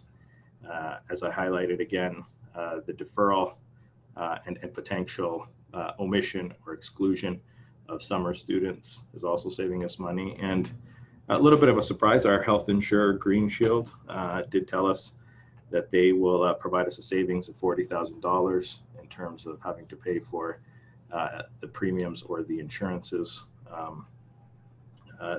that attribute and that we get invoiced on a regular basis. We've heard a lot about cash flow. For our municipality, cash flow at this particular point in time does not remain an issue. We are in a positive and healthy financial position. There are no new short-term investments that have been purchased, and so again, we remain in a positive state. Similarly with our investment. So again, I could definitely answer any specific questions council may have. Go into depth on anything else you may ask. Again, I'll highlight the fact that I think we've provided a very thorough, detailed report. We aim to be as incredibly transparent with council as we can moving forward through this crisis, but at the same time, dealing with facts, dealing with data, dealing with what we know. Okay, thank you very much, Mr. Kirkopoulos. Madam Clerk? So the first up for comments, we have Councillor Pachariva. Go ahead, Deputy Mayor. Thank you, Your Worship. Just a question to Mr. Kirkopoulos. I didn't see the any notes in here about the library, so just curious. So through you, Madam Mayor, Councillor, I can highlight that our CEO of the library, Ms. Andrews, does sit at our EOC table. She does provide updates. The library functions and is governed by a different set of rules, a different policy framework. And so I know she's providing updates to yourself and Councillor Russell as members of the board. So I definitely have an update in terms of what they've been doing since COVID around offering, online library card registration, how they've partnered with Banks Brewery and so forth. But I leave that to you and Councillor Russell if you'd like to highlight those things. Yes. Do you have anything else? Would you like to add more to that, Deputy Mayor? Yeah, Your Worship, I would, and looking for my partner on there, Councillor Russell, to follow in. So with respect to the library, full-time and part-time library staff continue to work from home to produce an amazing array of virtual programs. If you haven't checked it out, I encourage you to do it. Councillor Russell is going to touch on the digital aspect of that. Meetings are taking place via Microsoft Teams. Social media continues to engage and point folks to the website. In addition, the library has teamed up with other West Niagara branches to reach out to all high school students and teachers regarding digital resources, and personally to those teachers they work with to offer curriculum support. Staff are calling members to reach out with services and social engagement and are prepared to assist the Town of Lincoln ECDEB with calls to local businesses.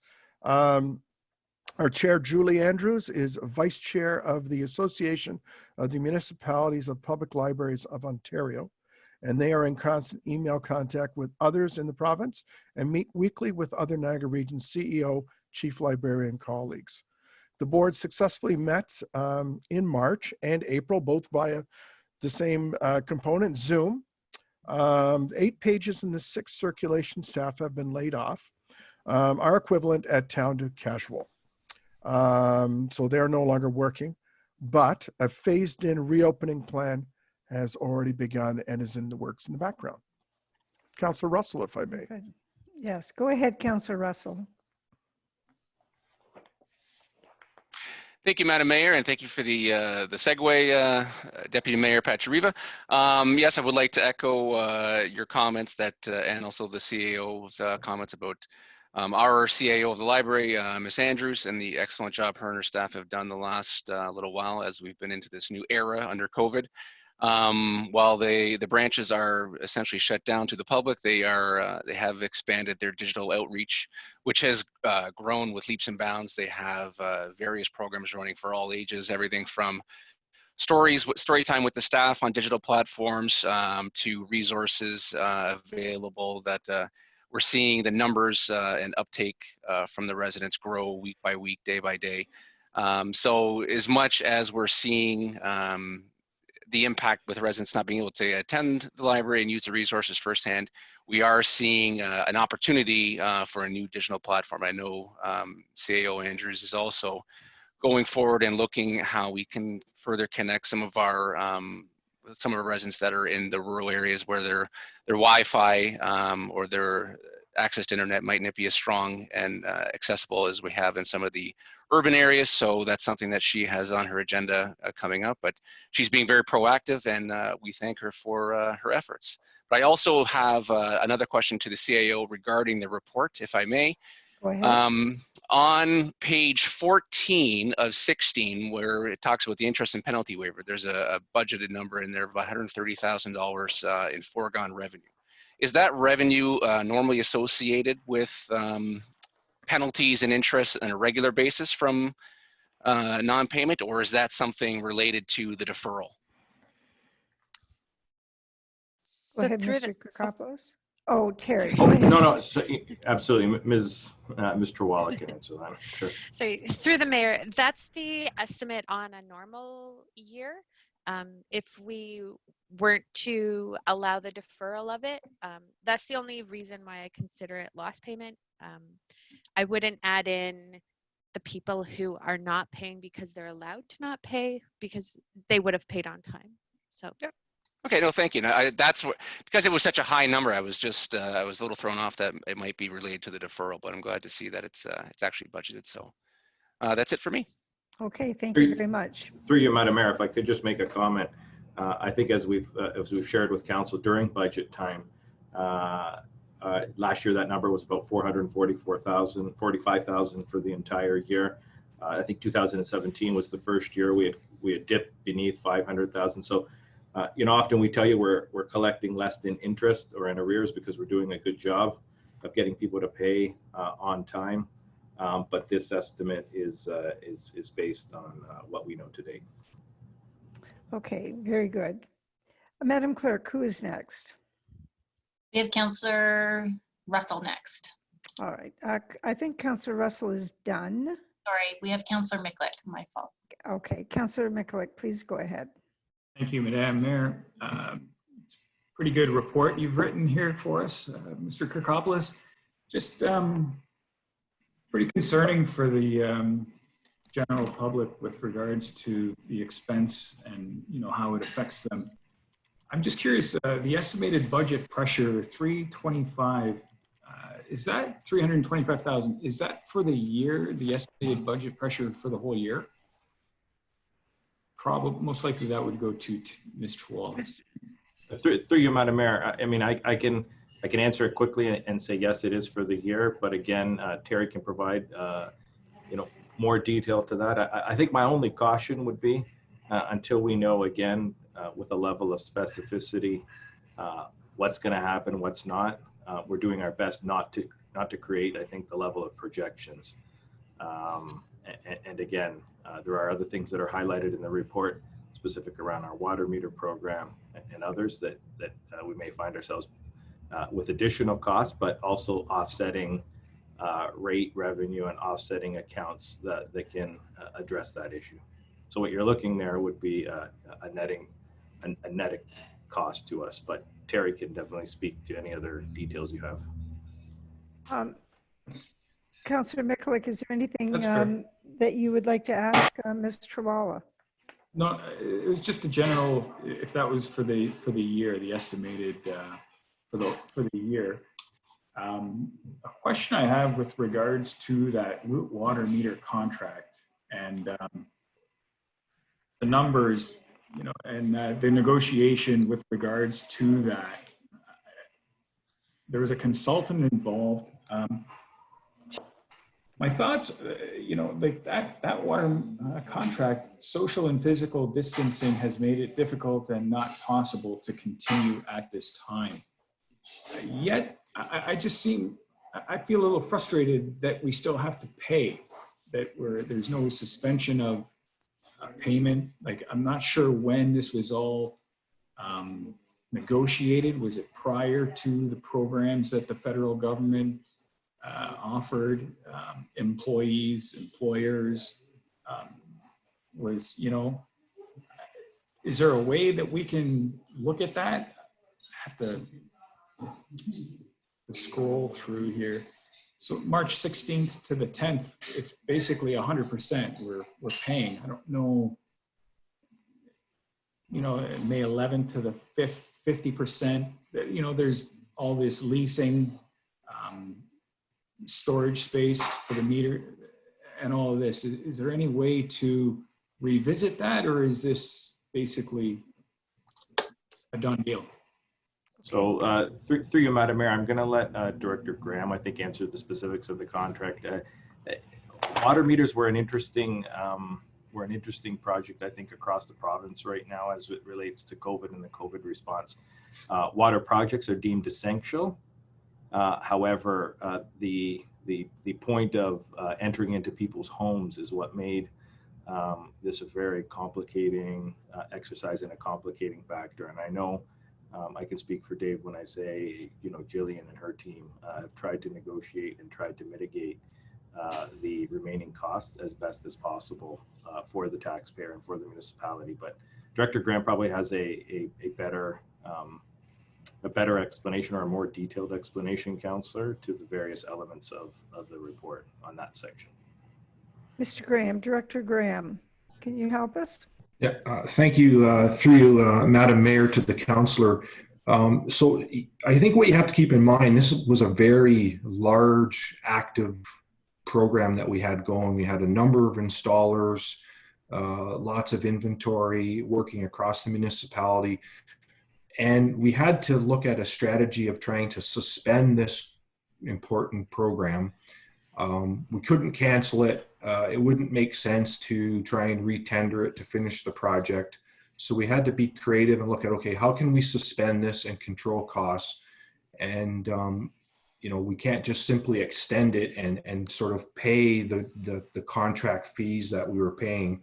So we did work very hard to come up with a reduced cost program that, you know, keeps the contract alive when we can sort of restart it, make sure that we can continue with the program. And we're currently now looking at the recovery process for this and how we can, you know, get back into doing meters, and that will help control some of the costs. But it is a legal contract that we were engaged with, so we did have to, you know, follow that process the best we could in terms of negotiating. And, you know, I'm speaking to some of my colleagues also in other municipalities who are doing water meter programs. And, you know, I feel this is a good result for the town and where we are right now in comparison to some others. So I can be happy to answer any more specific questions if anyone has any. All right, I'll go back to you, Councillor Mikulik. Do you have anything further? Thank you, Mr. Graham and Mr. Kakopoulos. It's just, you know, with regards to this, most contracts have some sort of a force majeure clause where certain things that happen that are beyond one's control, there should be some flexibility to that contract. And I'm just trying to make sure that it's the best deal. It's the best scenario that we can come up with. And I'm going to task the staff to ensure that on behalf of the taxpayer. And then one more. Through you, Madam Mayor, if I could answer just, you know, that question really quickly and say to Councillor Mikulik, I asked the same question. Was there a way for us to negotiate lower fees? Is this the best we could do? And both Jillian and Dave said to me that the $133,700 is because they did everything they could to negotiate a cap on those costs. At the end of the day, we would have ended up paying higher costs if we had fully canceled and paid cancellation fees, even under a force majeure, plus the rates that we would receive to complete the project if we had to retender and renegotiate a new contract. So definitely all considerations, Councillor, and I think, like you, those were the same questions I asked as well. Okay, fair enough. And then just one final question, one final point. You know, I've received emails. I've spoken to people, you know, on the street, and that. Is there any projects that we're looking at or revisiting or have considered similar to other municipalities during these times to offset some of these budget pressures that we're looking at? Has there been any considerations? I don't know of any specific. I don't know if we have had those conversations or anything like that with regards to specific projects, or are we still moving forward? We're just about halfway through the year. I don't know if tenders are out, approval. You know, if you could speak to that. For sure. Sorry, through you, Madam.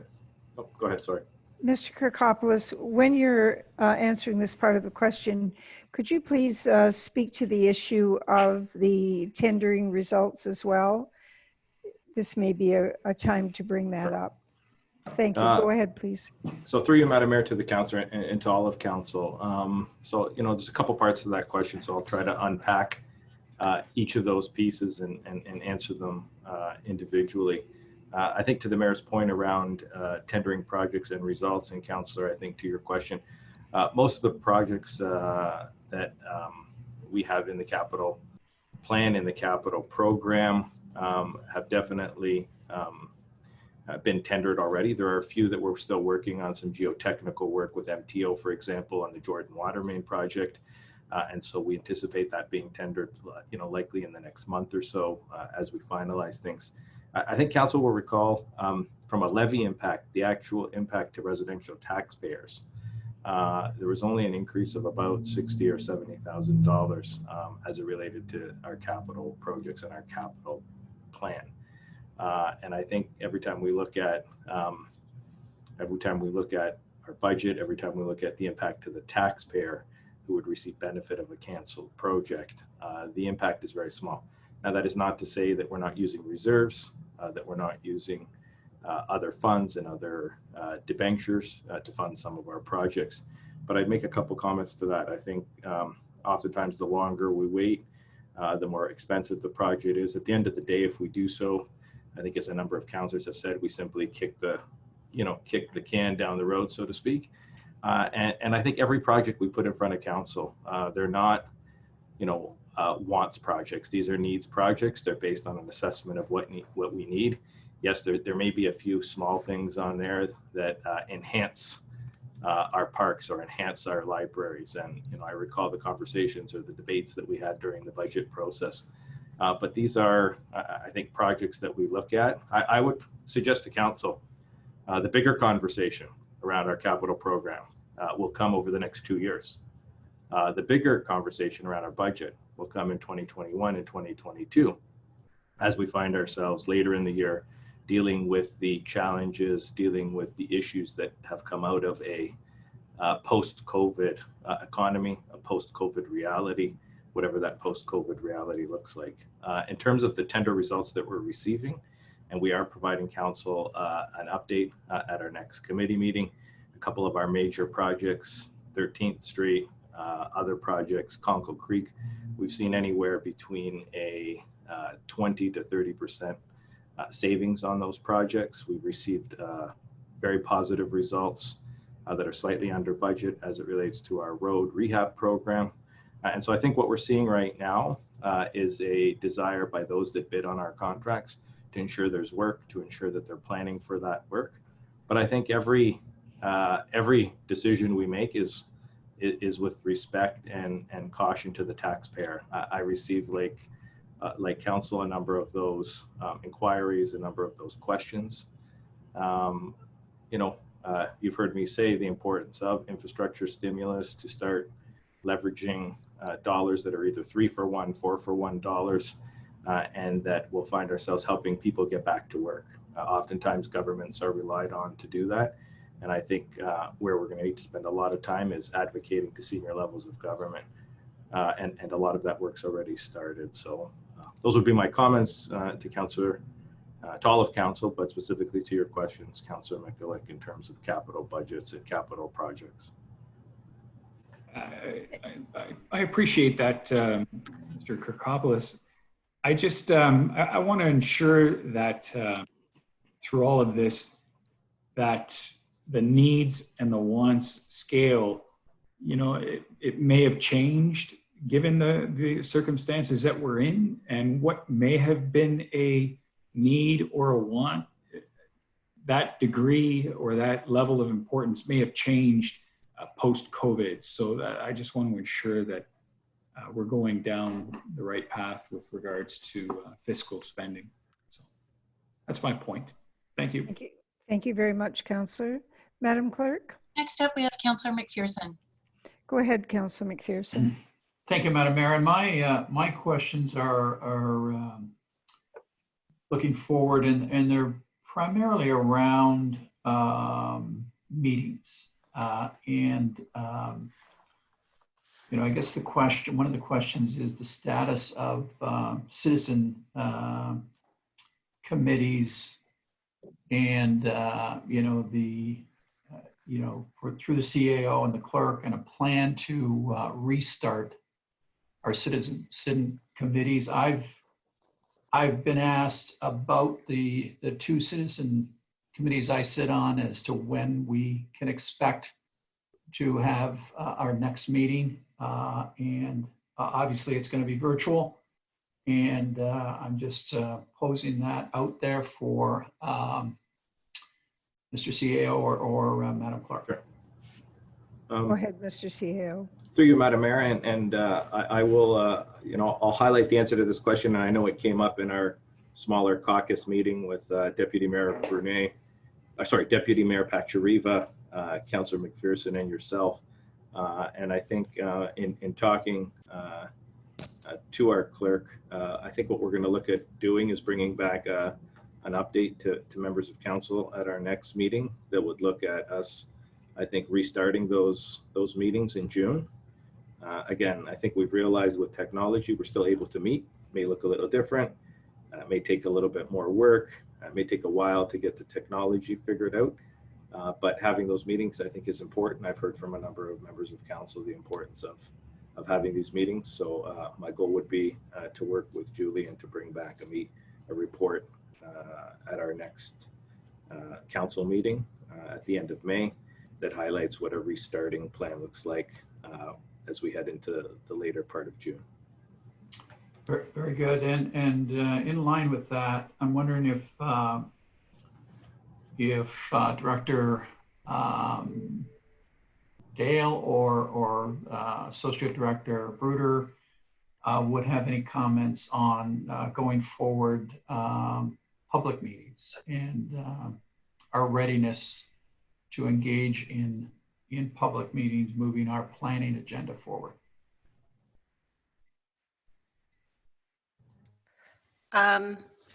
Through you, Madam Mayor. So in regards to the planning applications, what staff are doing, staff are all working at home. So what staff are doing is they're all taking all of the applications up to the point of getting them ready so that when we get the go-ahead from Legislative Services to start scheduling those public meetings, we can go ahead and do that. So we are getting ready for that step. That's basically where we are with planning applications. I mean, yes, it would be nice to, move a lot of these things forward, but we have to just make sure the technology works. If I could, Your Worship, through you, maybe add a few more comments to Kathleen's response and also let Julie chime in. But I think one of the things that we are waiting for the ministry, I think, to provide some direction on is what sort of and I'll use the word indemnification, but likely probably more just protection that we as municipality have against appeals potentially. Should we or should someone look to us and want to take issue with the decision that maybe council has made and the type of public engagement. So I know we've had some legal advice on that. I know some other municipalities are looking at it, but I also know that we're waiting to hear back from the ministry.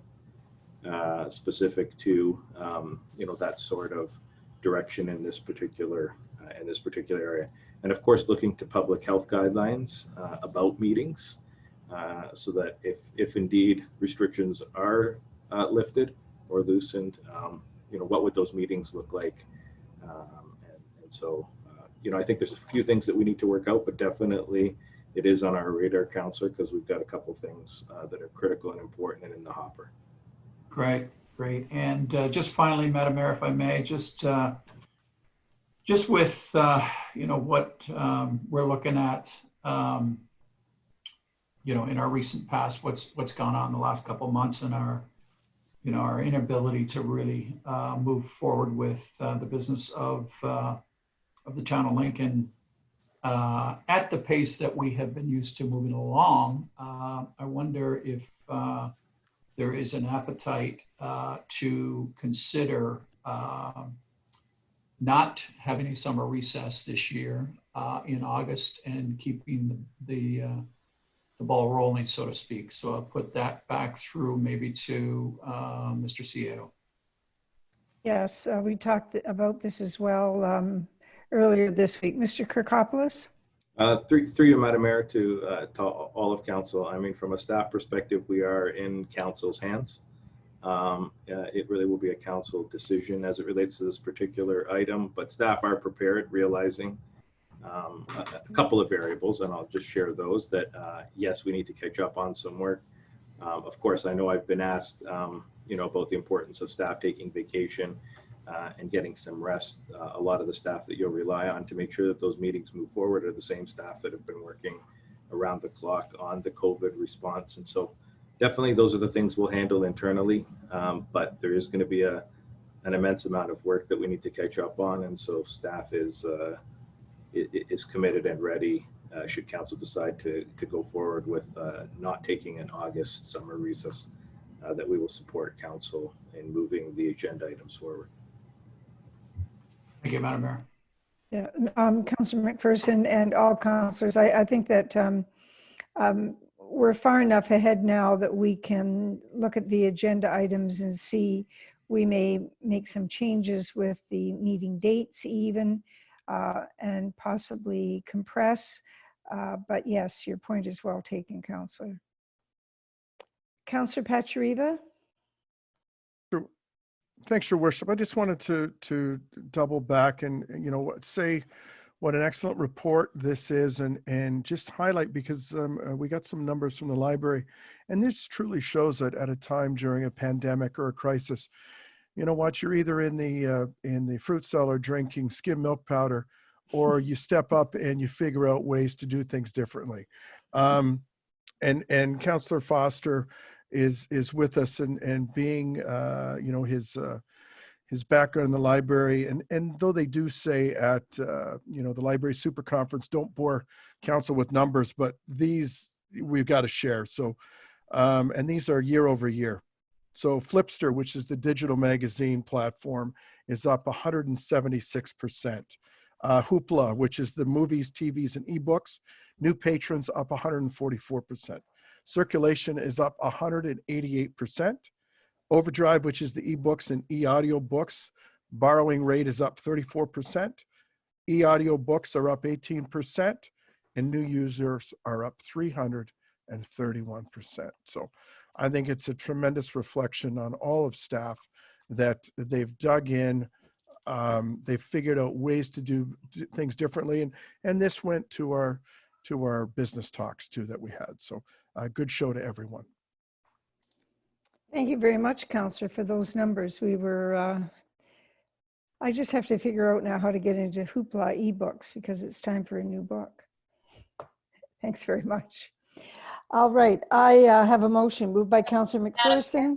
Madam Mayor, we have Councillor Oh, with her hand Councillor up. Regina. Mhm. Go ahead, Councillor. Thank you, Madam Mayor. Just a comment. I wanted to say it after this wonderful report, detailed report, that we're really very fortunate to be in the financial situation that we are in. I know that some municipalities are not, and really, really struggling at the moment. So kudos to staff, and kudos to this council and past councils for many terms, for continuing to make wise decisions that have led us to this point. Thank you. Thank you very much, Councillor. I have a motion moved by Councillor McPherson and seconded by Councillor Reimer.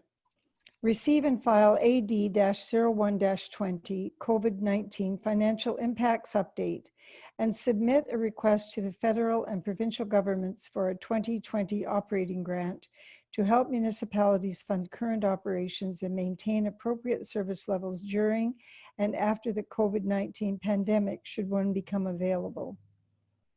I will now ask the clerk to call out the vote. Thank you. Councillor Brunet? Yay. Councillor McPherson? Yay. Councillor Miklick?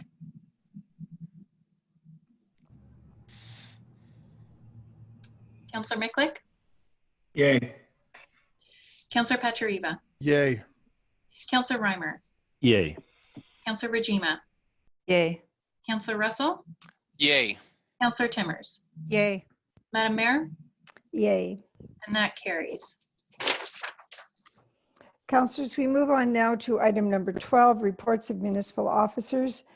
And I would briefly say to you that my report this evening will actually be more fitting tomorrow morning at 10 o'clock when I join Mayor Frank Campion with the Greater Niagara Chamber of Commerce. But I would extend to you my own evaluation on our current status is not something that just happened in 2020, but has been planned for a number of years. And it is a good feeling to know that our financial situation is as sound as it is, and that we can continue to do the important work on behalf of our community. And I believe that we will not be losing a great deal of ground in the area of growing, prospering, and belonging. And we really need to be very proud of our community and the people that live in this community in order for us to have achieved what we have in this very difficult time. And now I have a motion moved by Councillor Regima, seconded by Councillor Brunet, to receive and file this information, the Mayor's report on May 4th, 2020. Madam Clerk? Councillor Brunet. Yay. Councillor McPherson. Yay. Councillor Miklick. Yay. Councillor Pachariva. Yay. Councillor Reimer. Yay. Councillor Regima. Yay. Councillor Russell. Yay. Councillor Timmers. Yay. Madam Mayor. Yay. And that carries. Thank you. And we're now considering item 12.2, Regional Councillor Update. Thank you very much, Councillor Foster, for joining us. And please go ahead and present your report. Okay, thank you, Madam Mayor. So a couple of very interesting points that all of you have been talking about through this meeting so far. And I'm, of course, back at Western again. I'm doing the course this term from home, which is quite a differing set of challenges when you're trying to deal with university courses. But it's on strategic planning, and I just laughed when I got into the middle of it. Our municipality has planned so well, and going out, as you had said, back a number of years, we, you know, it's not saying that this isn't a serious situation, and it certainly is. It'd be understating, but you know, it's good to see that the municipality is in reasonably decent shape. I know from discussions at the region that you and I have been through, others such as Niagara Falls and Welland are both municipalities that have considerable problems that have come into play. So, so we have to be mindful of some of those as we're going on. Couple of quick things. The AMO conference is going to become a virtual conference this year. I believe information has been sent out for that already. So what I would suggest, give it another few days, and then if you have places booked and stuff like that, you should be doing your cancellations. But consider being part of the conference itself. My expectation is that the conference is going to be very much focused on the recovery and the strategic planning that's going to be required within the province. So, but anyway, keep your eyes open for that, and then and judge whether or not you want to deal with it. As I said, it will be an online conference when it's all said and done. The mayor and I both attended our first online meeting at Niagara Region just recently. That was interesting. We, you know, having the number of us that were there, but I will say that it was an excellent meeting. Everybody participated, and our discussions were very fruitful as we went through that. The financial impacts that are going on at the region are being carefully monitored, just like the town. The expectation is that as of this point in time, and now I would say the point in time was now about a week and a half ago, that we're looking at about a $10 million shortfall at the end of June in budget. keep in mind for the numbers that you guys are talking about within the municipality, the region 10 million is approximately 2% as well. So there's so anyway that's going on, and we are being updated quite regularly on that. The information, and you guys have discussed it, about making sure we have a Niagara approach when it coming to dealing with upper levels of government. And there seems to be a general consensus around the region when it comes to that. We're doing a continuous review of what's going on at the region at this point in time. A little different than some of the services that we have at Niagara Region are very difficult to try and mitigate as it's going on. So in other words, when it comes to water, sewer, police, which by the way is the largest cost we have at the Niagara Region budget, EMS services, which there's considerably more have been going on, waste management, well, the classic waste management issues that we still continue to have. Public health, there's a major focus has been going on there, and considerable monies are being spent in that particular area. Long-term care, because of the outbreaks, etc. There's been redeploying within that particular area, social services, etc. So the region doesn't have an awful lot of things that can be brought to an end at this point in time. So anyway, it's becoming a bit of a challenge as we're going through and doing the analysis in that particular area. Our corporate services meeting that will be going on next week, I believe we'll be starting to dig into some of this a little bit further. What I personally believe in is there should not be ad hoc changes being made too soon by any municipality. So I know St. Catharines has talked about a freeze going into next year. There's others that are dealing with it. That may be the solution of choice that's going down the road, but it's a little bit early to be making decisions like that. And everybody should be following the model that Lincoln has, which is a step-by-step approach to go through and decide how budgets are being handled. So anyway, with that, I also put within this, I just want to congratulate town staff. Excellent reports that are coming out, excellent updates on COVID-19 and what the town is doing. I want to give a shout out to Councillor Russell. Some of the stuff you're doing on social media is really cool. I like the fact that you're going above and beyond in a few areas. I guess that's one of the advantages of being home instead of running down to Toronto for work. So anyway, but congratulations on that. So with that, that's my report for this evening. Very good. Thank you very much, Councillor. And members of council, do you have any questions? The regional councillor?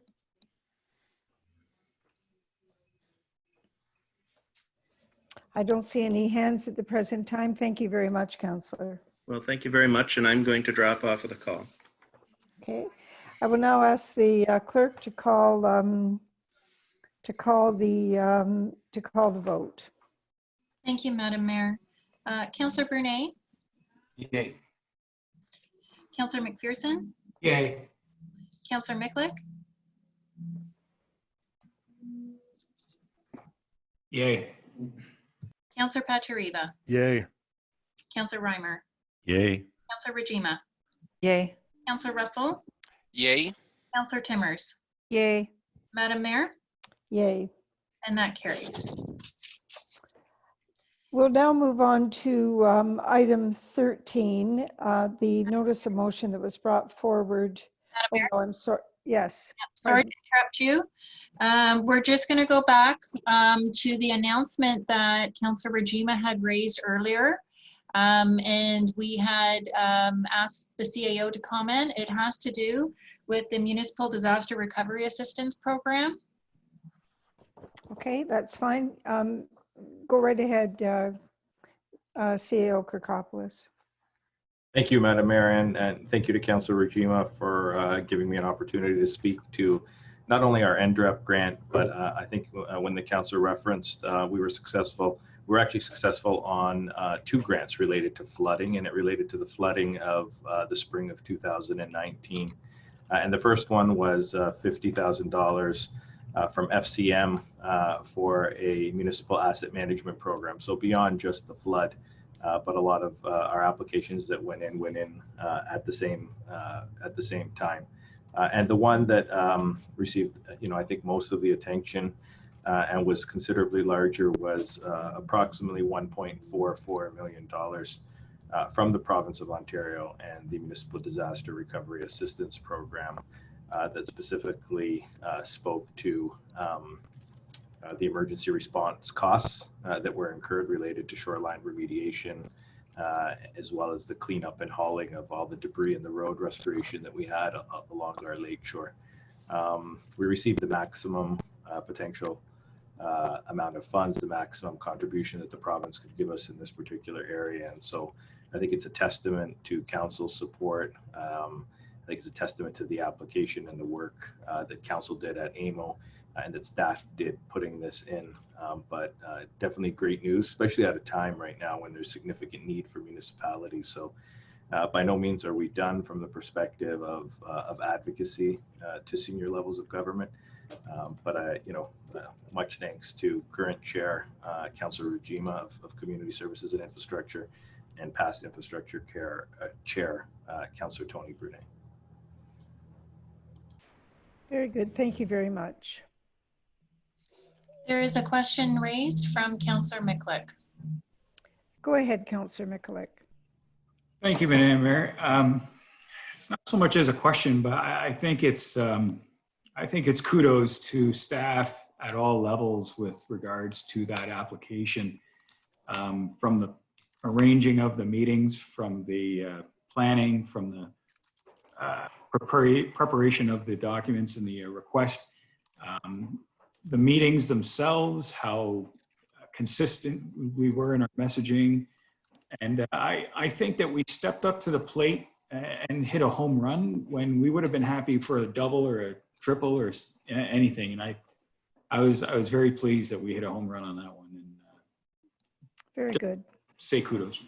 So through you, Madam Mayor, if I could just, I think a thanks to Minister Steve Clark, Municipal Affairs and Housing, and of course, and our local MPP for his advocacy on this as well. Mm-hmm.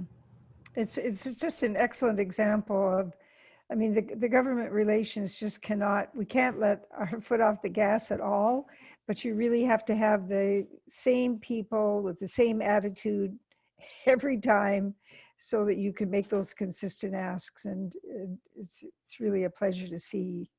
And to have that money come, I think it came the first or second week into COVID-19, was really quite amazing. Thank you very much, Councillor Miklick. Good points. Madam Clerk. We are now moving on to item 13, notice of motion, Madam Mayor. All right.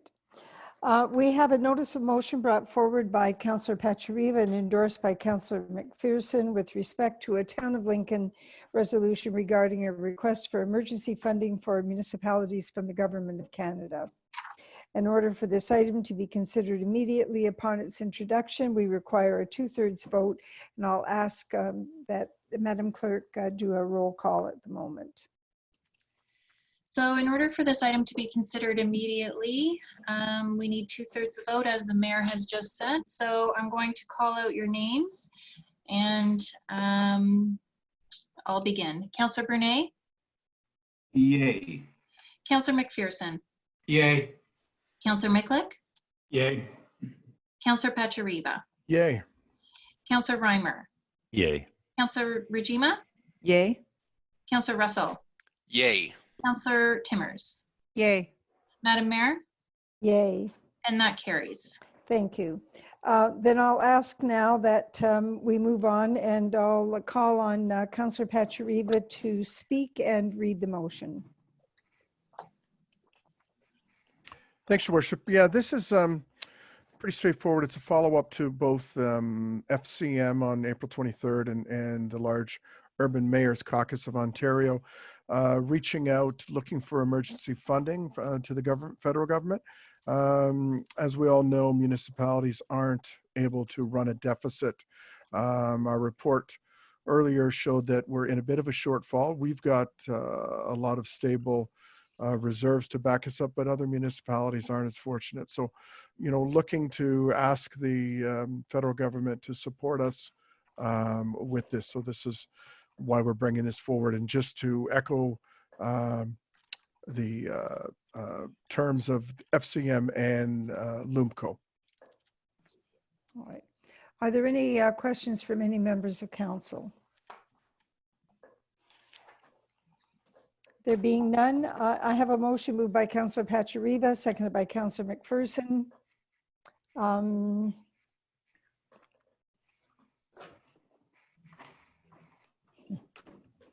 Do you want me to read the motion, Madam You'll Mayor? have to read the motion. I don't have a copy of it, Madam Clerk. No problem. So I have it here. Whereas that the COVID-19 pandemic has created a global crisis, and whereas towns, cities, communities, and major economic drivers across Canada, and whereas the Federation of Canadian Municipalities, FCM, on April 23rd, 2020, released its position and called on all orders of government to work together in partnership, starting with an appeal to national leadership and stating that municipalities face changes supporting isolation and good health among vulnerable populations. And whereas the Large Urban Mayors Caucus of Ontario, LUMCO, passed a resolution on April 28, 2020, stating that running deficits as a way to manage municipal financial challenges as a result of the pandemic is not in the public interest, and asked for emergency operating funding to keep critical services running.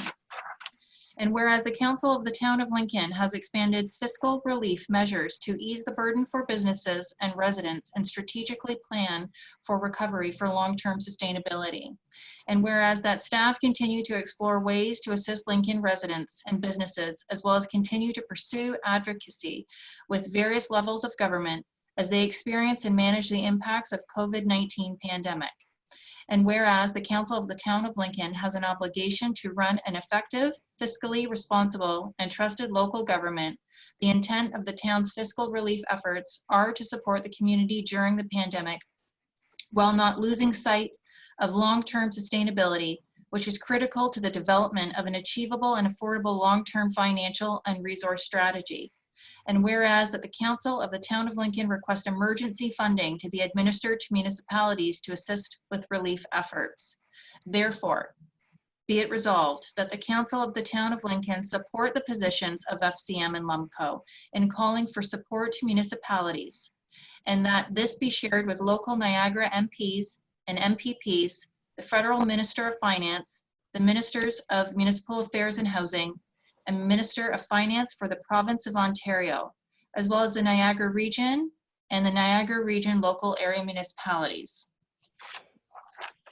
Thank you very much, Madam Clerk. And now I'm going to ask if there are any questions by members of council to this motion. There being none, Madam Clerk, would you please call the vote? Yes, thank you. Councillor Brunet. Yay. Councillor McPherson. Yay.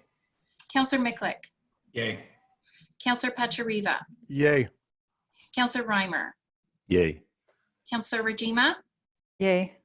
Councillor Russell. Yay. Councillor Timmers. Yay. Madam Mayor. Yay. And that carries. Thank you. Councillors, as noted earlier, we are now, we added item 13.2 to the agenda. This is under the notices of motion provision brought forward by Councillor Brunet. And this is regarding the West Lincoln Memorial Hospital reserves to be considered at the May 25th, 2020 special council meeting. So I'm going to ask Councillor Brunet now to bring his motion forward for consideration. Councillor Brunet. Thank you, Madam Mayor. So in fact, I'm not bringing the actual motion, but I know that we are going in camera to receive an update from the CAO on the West Lincoln Memorial Hospital negotiations. And while I'm happy that we get an update on that matter, I would like to note that over a number of years, in fact, going back to 2003, that we've had somewhere in the range of $2.26 million in a West Lincoln Memorial Hospital reserve. The way that account was set up some 17 years ago, the interest earned from the reserve was set up and put into a general revenue account, or as the CAO referred to it, general coffers. So now as the hospital becomes more of a reality, and after talking to the CAO, I believe it's prudent we specifically earmark any interest moving forward over the next number of years until we get this rebuild in reality back to the West Lincoln Hospital account. And therefore, I would like to bring forward a motion on May 25th at our special council meeting to address the type of reserve that we would be in our best interest to move forward with.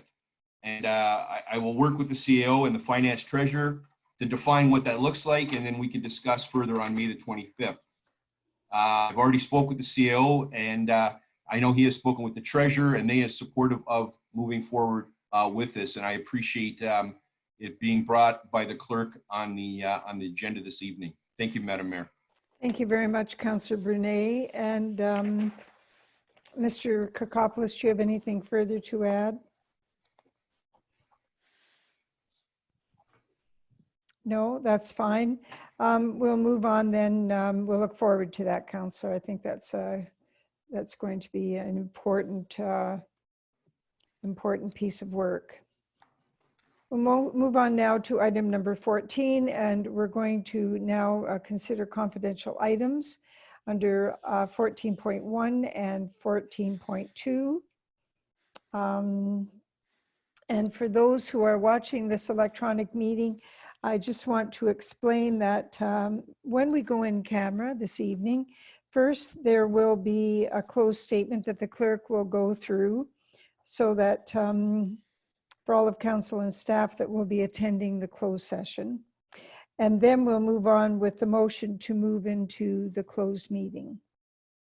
The clerk will then turn off the live webcast during the closed portion of the meeting. So you won't be able to see what is being discussed. You won't be able to hear what's being discussed. And once we've completed the closed portion of the meeting, we will resume with the live webcast and carry on with the public portion of the balance of the meeting. And we'll read any motions in public session. So I will now ask the clerk to conduct the closed session statement for all of council and others attending the closed session meeting. And it'll take a few minutes, councillors, to make the switch. And so if anyone needs a personal break at that time, that would be a good time to look after that. So Madam Clerk, would you go ahead, please? Thank you, Madam Mayor. So good evening, everyone. Before we begin the closed session, all members are reminded that any discussions in closed are to remain confidential as per our procedural bylaw and our code of conduct for the Council of the Town of Lincoln. Before we begin, I need each member that is attending electronically to confirm the following: that you understand that matters are to remain confidential, and confirm that no one else is present with you, and that no one else can hear this closed session, and confirm that you are not using any electronic devices other than your tablet or computer for the video conferencing, and confirm that you are not recording this portion of the meeting. If you acknowledge all of the above, please reply with "I understand and confirm" to all of the statements as I read your name aloud. I'll begin with Mayor Easton. Madam Clerk, I understand and confirm to all of the statements. Thank you. Councillor Rajima? I understand and I confirm all of the statements. Thank you. Councillor Russell? I understand and confirm to all of the statements. Thank you. Councillor Brunet? I understand and confirm to all of the statements. Thank you. Councillor Pachariva? I understand and confirm to all of the statements. Thank you. Councillor McPherson? I understand and confirm to all of the statements. Thank you. Councillor Miklick? I understand and confirm to all of the statements. Thank you. Councillor Timmers? I understand and confirm to all of the statements. Councillor Reimer? I understand and confirm to all the statements. Our CAO? I understand and confirm to all of the statements. Our Finance Treasurer, Terry Trawala? I understand and confirm to all of the statements. Director of Planning and Development, Kathleen Dale. Yes, I understand and confirm to all of the statements. Director of Community Services, Shannon McKay. You're on mute. I understand and confirm to all of the statements. Thank you. Economic Development Officer, Paul Deaney. Madam Clerk, I understand and confirm to all of the statements. Thank you. Director of Public Works, Dave Graham.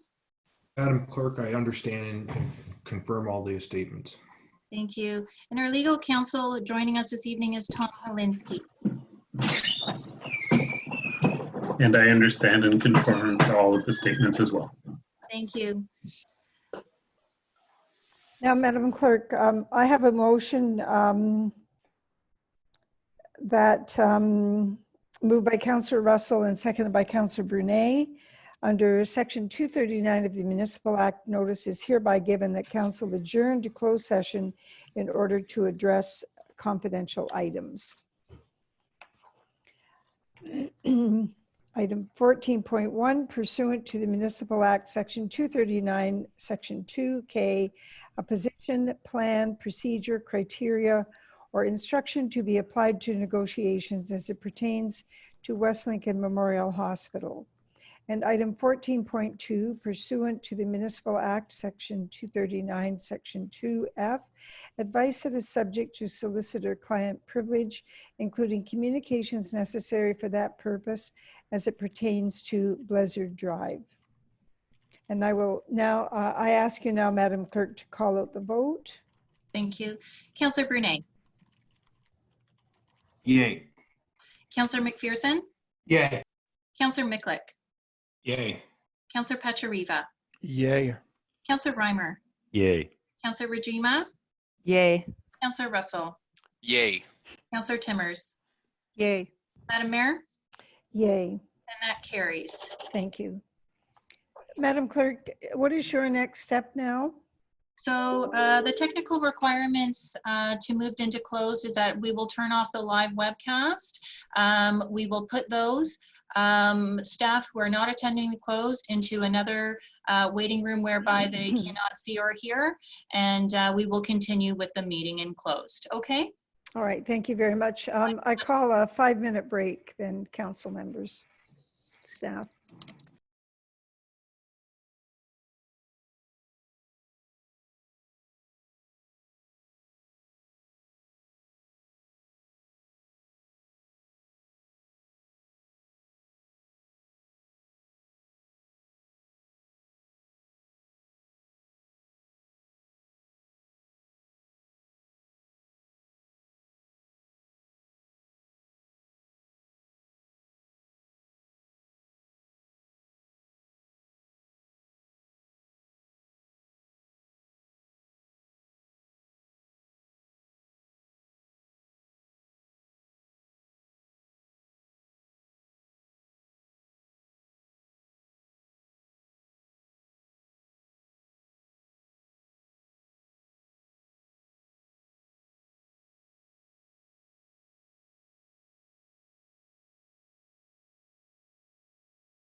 Okay, so Madam Mayor, we are now live streaming again. So please go ahead and read the motion. Thank you, Madam Clerk. I have a motion moved by Councillor Brunei and seconded by Councillor Rajima that council resume into open session, and as it pertains to item 14.1, West Lincoln Memorial Hospital, that the directions provided to staff in closed session respecting West Lincoln Memorial Hospital update be approved. And as it pertains to item 14.2, Blizzard Drive, that the directions provided by staff and legal counsel in closed session respecting negotiations and/or the potential options for expropriation, Blizzard Drive be approved.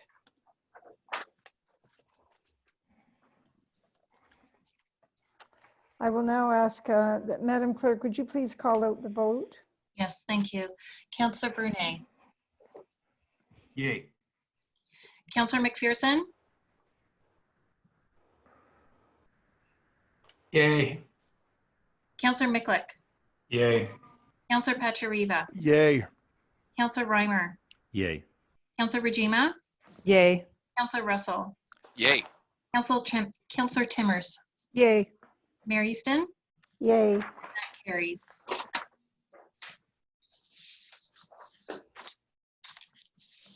All right. We have one bylaw for consideration. We're almost done, councillors. And does anybody have any comments at all?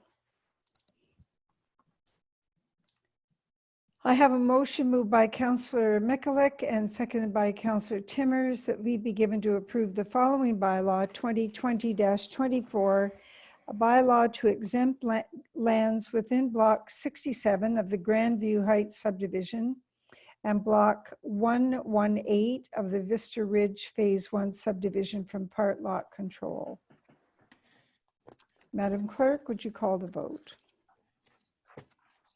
Councillor Brunei, Yay. Councillor McPherson, Yay. Councillor Miklick, Yay. Councillor Pachariva, Yay. Councillor Reimer, Yay. Councillor Rajima, Yay. Councillor Russell, Yay. Councillor Timmers, Yay. Mayor Easton, Yay. and that's carried. Thank you very much. We'll now confirm the proceedings of the council meeting. I have a motion moved by Councillor Reimer, seconded by Councillor Russell, that leave be given to introduce bylaw number 2020-25, being a bylaw to confirm the proceedings of special council at its meeting held Monday, May 4th, 2020, being read a first, second, and third time, that bylaw number 2020-25 be enacted and passed, and that the mayor and clerk sign and seal the said bylaw. Madam Clerk, would you call the vote? Thank you. Councillor Brunei, Yay. Councillor McPherson, Yay. Councillor Miklick, Yay. Councillor Pachariva, Yay. Councillor Reimer, Yay. Councillor Rajima, Yay. Councillor Russell, Yay. Councillor Timmers, Yay. Mayor Easton, Yay. and that's carried. Thank you, Madam Clerk. Councillors, before we motion to adjourn the meeting, the CAO has a few comments. Thank you, Your Worship, and I will, this time I mean it when I say I will try to keep my comments very brief. Three quick things I do want to mention. I do want to thank Council for your support of our COVID report earlier this evening. I want to leave Council with just the thought that we are looking at all opportunities to minimize the impact on local citizens. I don't want that in any way to be lost when you read that report. While we have made some collective good decisions over the last number of terms of council, and our financial position remains one that is in a positive light right now, we will continue to lobby and work with upper levels of government for support of municipalities and two municipalities, including our own. I don't think it's a surprise that as the situation prolongs, we will, of course, have to make some difficult decisions, both on the operating and capital side. as we look at the next number of years and as we come out of this pandemic. But we will do so after thoughtful, well-informed data and processes that ensures we are looking at balancing costs and services that we deliver to the community, and that and these are services that the community depends on. So I did want to make that comment. I think dovetailing to that, just a sincere thanks. And I know I speak, I think, for all of council when I thank the EOC team for the countless hours and effort that they've put in over the last 48 or so days when we first started this pandemic early in March. And we're by no means past it. So we will continue to serve. They will continue to serve council. We will all continue to serve the community together as we get out and get through this. And lastly, Terry reminded me that Ian did a lot of work. Ian Tasker, our manager of roads, did a lot of work in preparing that MDREP application. So while I thanked all our other staff, I forgot to mention Ian. And so I'd be remiss if I didn't highlight that comment. So those are my comments, and I appreciate council's continued support and comments this evening. Thank you very much. I want to thank council this evening for the good work that you've done. It was a fairly intense meeting, considering that there were really just a few special items on it, but they certainly had their weight attached to them. So thank you very much for your ongoing thoughtful consideration when these matters come forward. I have a motion moved by Councillor Pachariva and seconded by Councillor Mikulik that special council on May 4th, 2020 be adjourned at 22:13 hours. Madam Clerk, if you would call the vote. Councillor Brunet, Yay. Councillor McPherson, Yay. Councillor Mikulik, Yay. Councillor Pachariva, Yay. Councillor Reimer, Yay. Councillor Rajima, Yay. Councillor Russell, Yay. Councillor Timmers, Yay. Mary Ann, Yay. and that carries. Thank you, everyone. Thank you, ladies and gentlemen that joined us. Everybody stay safe, wash your hands, stay 6 feet away. Take care, everybody. Good night. Take care. Good night, everybody. Good night.